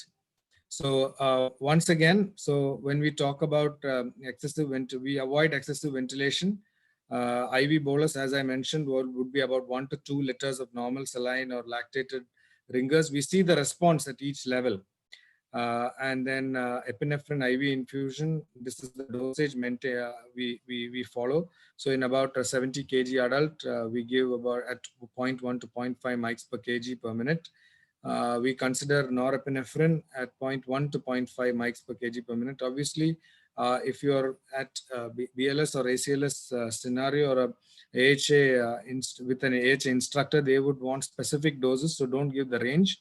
But for learning purposes, obviously, this is the range of the doses. These are the reversible causes that we are discussing, the 5 H's and 5 T's, just to revise once again. So Dr. Sanish will run through this question again. This is question number 13. Yes, question number 13. You can start reading the question. I'll read it for you. The poll window must be appearing in front of you. All are correct statements regarding post-cardiac arrest, return of spontaneous circulation care, except. I think there is something wrong with that poll window. It's not coming. It's appearing. No problem. People are voting. Okay. Okay. Okay, fine. Option A, avoiding and immediately correcting hypotension. That is, intervene when systolic blood pressure is less than 90 or MAP less than 65. B, comatose. That is, lack of meaningful response to verbal commands. Adult patients with ROSC after cardiac arrest should go for targeted temperature management. C, TTM be maintained for at least 24 hours after achieving target temperature. Oh, sorry. I think the poll window is different. Yeah, I think there was some problem with the poll window. Okay. Now it's that was a different question. Okay, fine. Sorry for the error. So we are discussing about statements regarding ROSC care after cardiac arrest revival or return of spontaneous circulation. Option C, targeted temperature management be maintained for at least 24 hours after achieving target temperature. Option D, routine pre-hospital cooling of patients after ROSC with rapid infusion of cold intravenous fluids is recommended. So we can vote for another 20 seconds. We'll wait.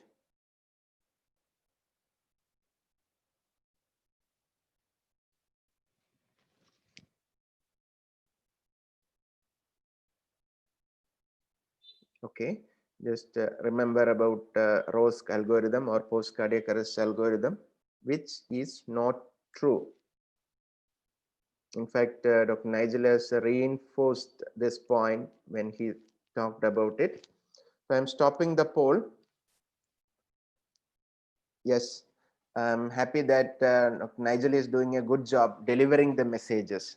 So the routine pre-hospital cooling is not recommended. Okay, with the cold IV fluids.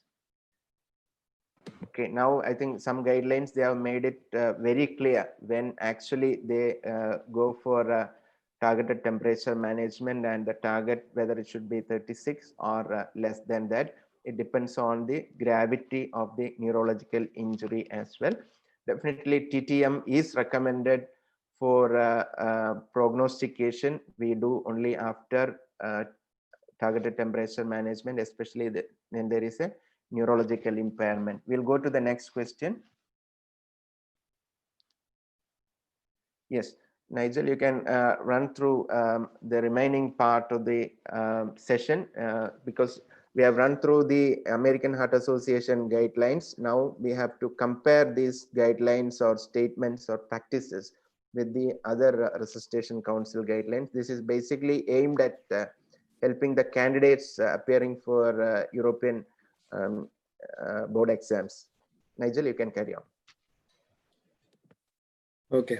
So basically, you'll find that the European resuscitation guidelines are pretty similar to the AHA guidelines. Actually, most of the guidelines are all similar to each other. They just have a different face or a different look. But the European resuscitation guidelines have given guidelines for many clinical scenarios.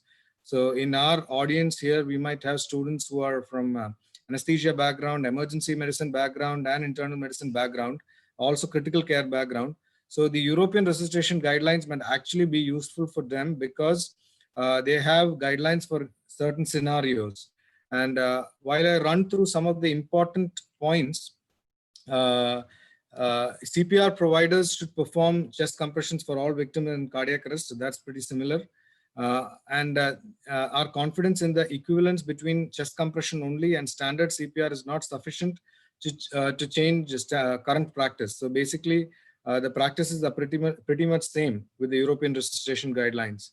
The emergency medical dispatcher plays an important role in the early diagnosis of cardiac arrest, the provision of dispatcher assisted CPR. So again, here also they stress upon telephone CPR and the location and dispatch of an AED. So this is the BLS guidelines for the European Resuscitation Council, very similar to the AHA guidelines. So they also talk about giving 30 chest compressions, the 2 rescue breaths, and to continue the CPR at a ratio of 30:2. And as soon as the AED arrives, you switch it on and follow the instructions. So things are pretty similar with the European Resuscitation guidelines as well. Now, the European Resuscitation Council has, like I told you, mentioned specifically about some clinical scenarios. So, for example, a patient who is post-drowning. So, they basically check whether the patient is unresponsive or not breathing normally. And in such a scenario, you shout for help, you call emergency medical services. So, here they're specifically talking about opening airway, giving 5 rescue breaths or ventilations supplemented with oxygen, and then looking for sign of life. And then you start the CPR, which is 30:2, and then they continue with AED. So in drowning patients, they are looking and trying to treat an element of hypoxia here as the first line of treatment. So that is important to note when it comes to drowning. So Dr. Sanish can take this question. All our correct statements regarding European Resuscitation Council guidelines for basic life support, except we have to pick up the wrong statement. 1 second, let me put a poll window in front of you. Yes. Okay, option A, the victim who is unresponsive and not breathing normally is in cardiac arrest and requires CPR. Option B, do not interrupt chest compressions for more than 10 seconds to provide ventilations. Option C, early defibrillation can be achieved through CPR providers using public access and on-site AEDs. Option D, the ratio of chest compressions to ventilations remains 30:2 for single rescuer and 15:2 for 2 rescuers CPR. I think people staying back with us are very quick in answering. Another 10 seconds, I'll wind up this poll because this is one message that we wanted to deliver. Okay, fine. 5 seconds more.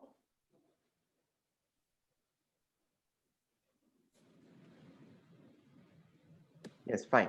Thanks for your response. This is an important point. There is no other ratio for chest compressions and ventilations in adult life support. 30:2. Whether it's single rescuer or 2 rescuer, it's 30:2. No doubt, no confusions. All the other statements are true. Clear? Okay, Nigel, you can proceed.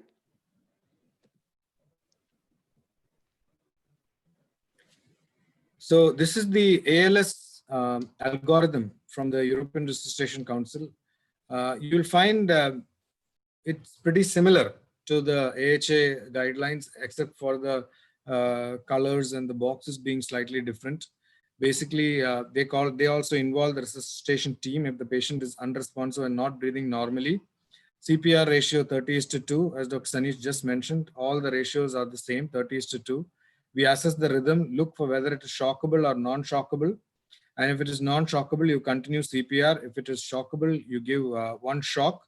Meanwhile, you look for ROSC at the end. What is different here is they are specifically stressed on the using of ABCDE approach. So we know that the ABCDE approach is there, to complete initial assessment and to reassess regularly. So these life-threatening problems are to be addressed before going to the next part of assessment. So this is something that they stress over here. Rest of the things are pretty similar with the European Resuscitation Council guidelines. So they also have stressed to pretty much the same thing. Even the drugs are similar. Give adrenaline every 3 to 5 minutes and give amiodarone after 3 shocks. It is the same. Like I mentioned earlier, the main difference is in the reversible causes. They have 4 H's and 4 T's. Basically, in the H's, they have not included acidosis. And in the T's, they have combined thrombosis, that is coronary and pulmonary thrombosis. They also have mentioned about ultrasound imaging, mechanical chest compressions to facilitate transfer treatment. So nowadays we know that we have mechanical chest compression devices, coronary angiography and percutaneous coronary intervention, that is PCI we already mentioned, and also extracorporeal CPR.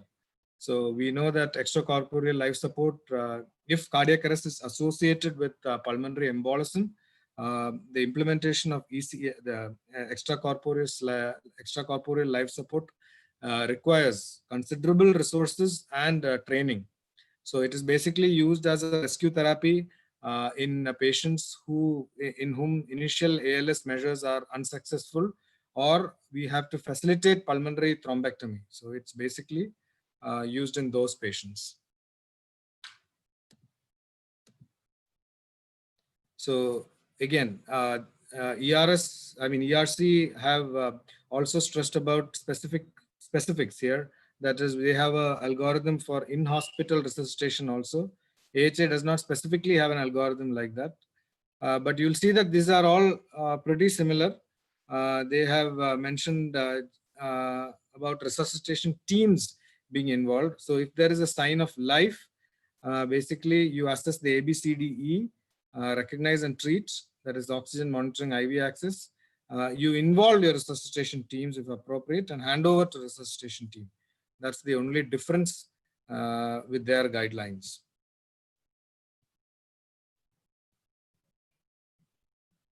Okay, I think one more question. All are correct statements regarding European Resuscitation Council guidelines for advanced life support, except option 1, a continued emphasis on minimally interrupted high quality chest compressions throughout any ALS intervention. Option B, a new section on monitoring during ALS with an increased emphasis on the use of waveform capnography. Option C, peri-arrest ultrasound may have a role in identifying reversible causes of cardiac arrest. Option D, the routine use of mechanical chest compression devices is recommended. 10 seconds, it's almost time to wind up. Yeah, people are voting very fast. I appreciate the positive spirit among the audience to stay back with us for this long session and keep encouraging with your remarks. So here's the report. Report card says yes, 72% people are getting it right. The routine use of mechanical chest compression device is not recommended. Other statements are true. We'll proceed to the next. I think. So this is something that is again different with the European Resuscitation Council. This might be very useful actually for our emergency medicine physicians who are in this group. So they have actually a separate algorithm for traumatic cardiac arrest. So if you have a trauma patient, you consider whether there is a pre-arrest scenario in this, and you also have to rule out any non-traumatic causes. So if there is a non-traumatic cause which is likely, you follow the universal ALS algorithm. If it is unlikely, so you basically address the reversible causes. So for the 4 H's and the 4 T's that they have mentioned, most likely in trauma, you would have hypoxia, a tension pneumothorax, a tamponade, or a hypovolemia, and simultaneously address the reversible causes. Basically, you will see a lot of similarity with the ATLS guidelines here. So you control any catastrophic hemorrhage, you control airway and maximize oxygenation. Any chest decompression is needed, you can use a needle decompression.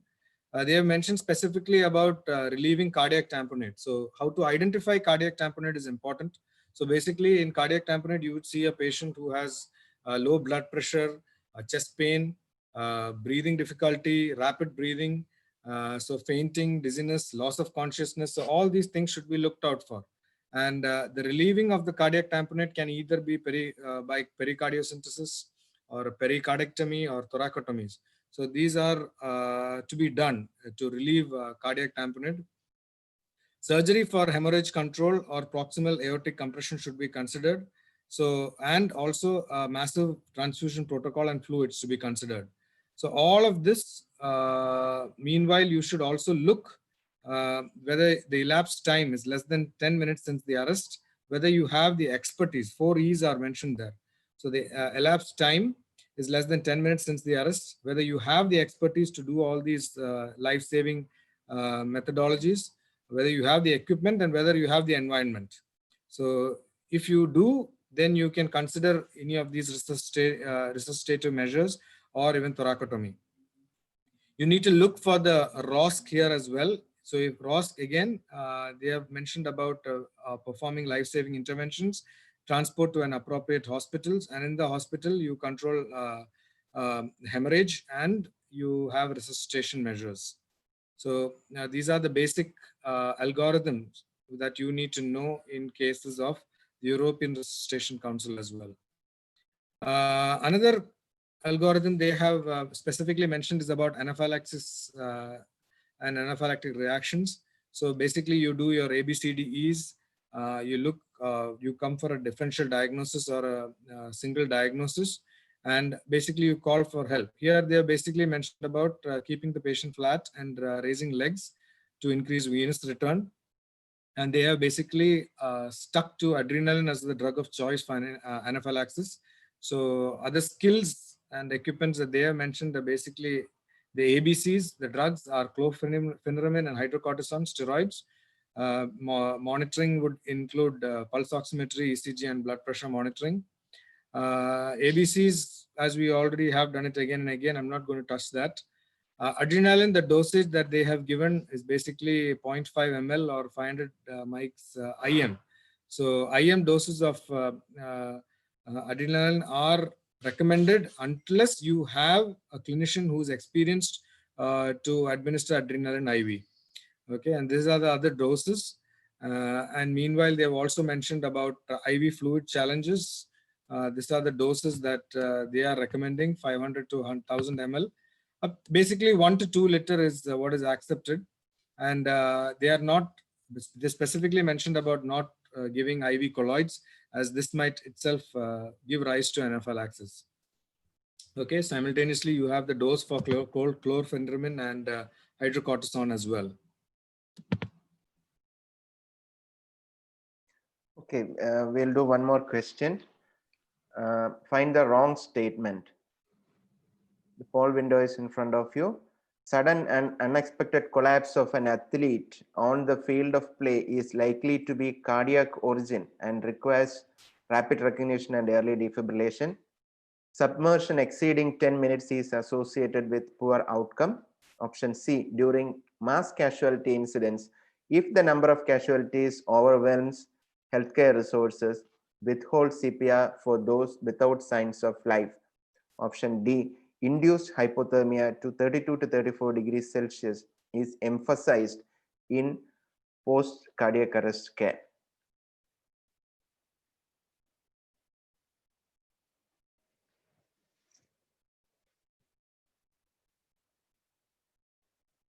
Now, an interesting statistics evolves.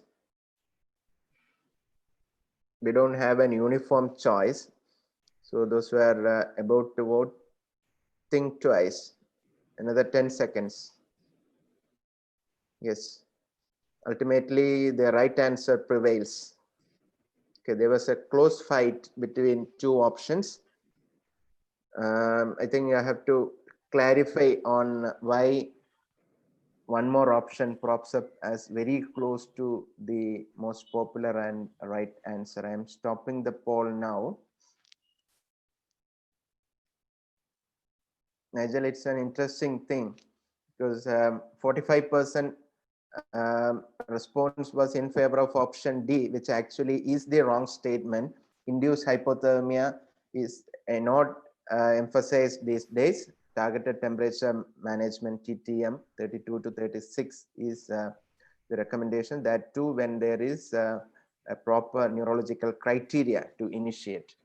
The option C also was attractive to many because during mass casualty incidents, if the number of casualties overwhelms the healthcare resources, so that part is very important. So you should not read only the last part, withhold CPR for those without signs of life. But the statement clearly mentions the first part, the healthcare resources are already exhausted. Then no point continuing for CPR with everybody without signs of life. Okay, so that's the choice. Option D is the right answer.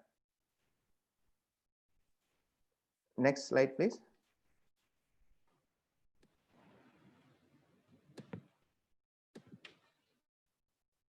Yeah, I think we will wind up with a summary of ERC guidelines. Yeah, we are nearing the end of our presentation now. So high quality CPR remains essential. So CPR, the ERC also mentions about the same depth, the same rate as well, not much difference. They also mention about 30:2 as their ventilation compression ratio, and do not interrupt chest compression for more than 10 seconds.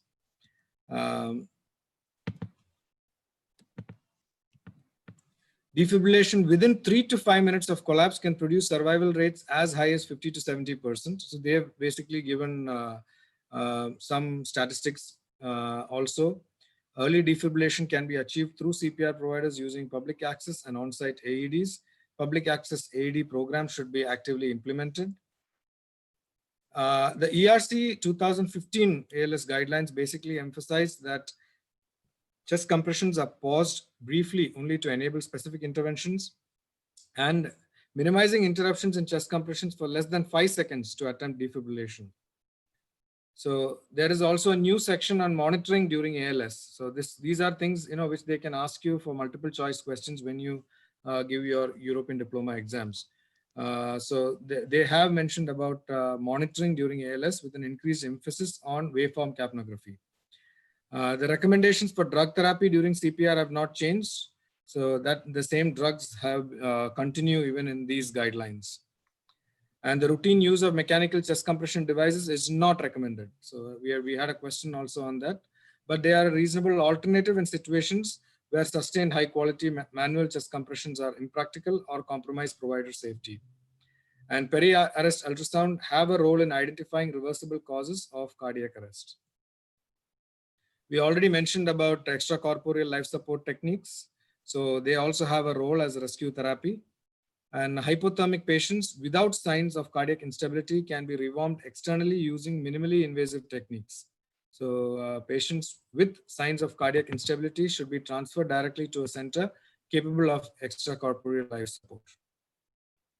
So we already mentioned about the 4 H's and 4 T's, and recommendation for administration of fibrinolytics are there when pulmonary embolism is the suspected cause of cardiac arrest.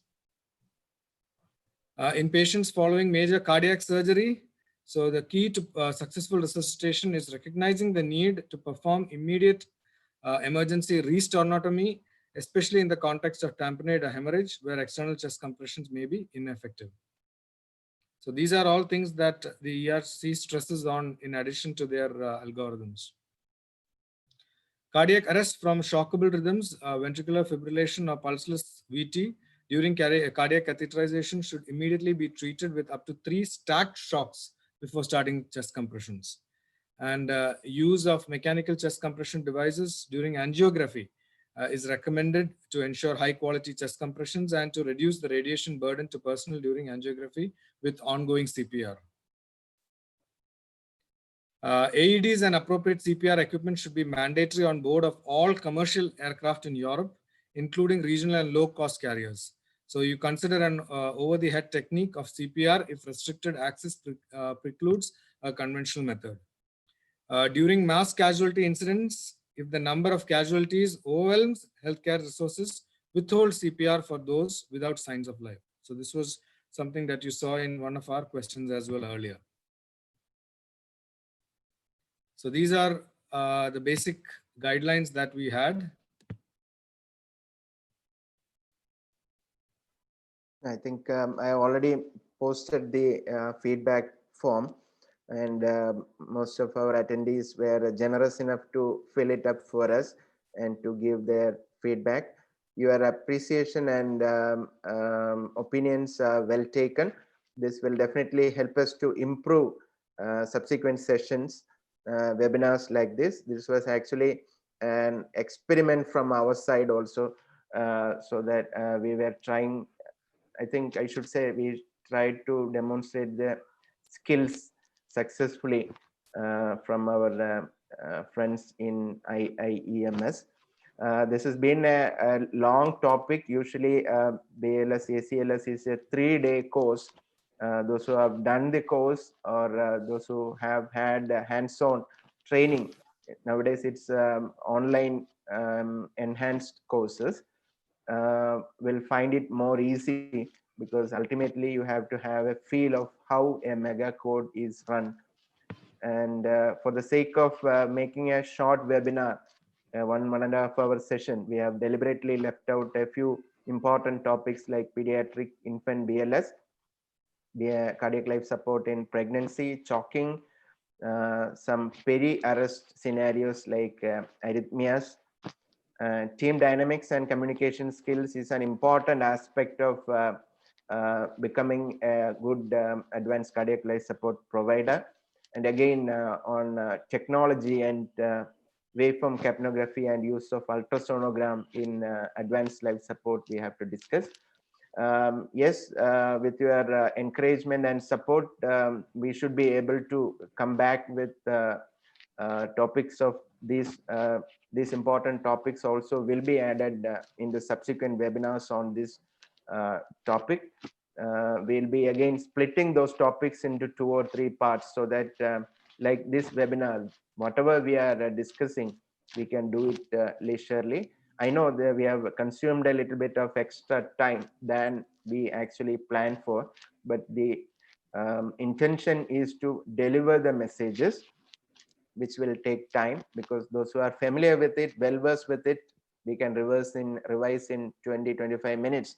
But basically we target an audience who are new to this topic and preparing for exams and clear their doubts. That was the idea of putting poll questions in between so that everybody will get a chance to air their opinion and what they think.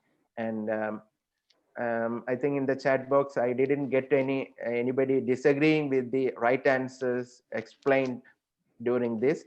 I thank everybody for that, your patient listening.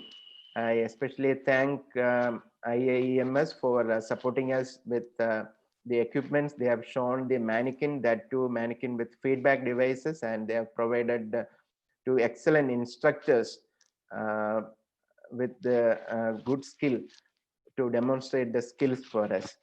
And Dr. Nigel has been always supporting Webinar Campus. It's he's an energetic companion for me in planning academic programs like this. And he has joined us from Muscat. Thoroughly enjoyed cooperating with you. Thanks, Nigel, for your Thank you, Zanish. excellent cooperation. And actually, Dr. Anub was supposed to be joining us. He was held up with some other administrative responsibilities. Thanks, everybody, for joining us. Nigel, you want to give some remarks? No, I think obviously you summarized everything very nicely. I think the whole idea is we cannot compile a 3-day course into 2 hours, and that's why maybe we exceeded by another 20 or 25 minutes. But maybe the remaining part, maybe we can do it at a later time. But thank you very much for the opportunity to be a part of Webinar Campus. Thank you.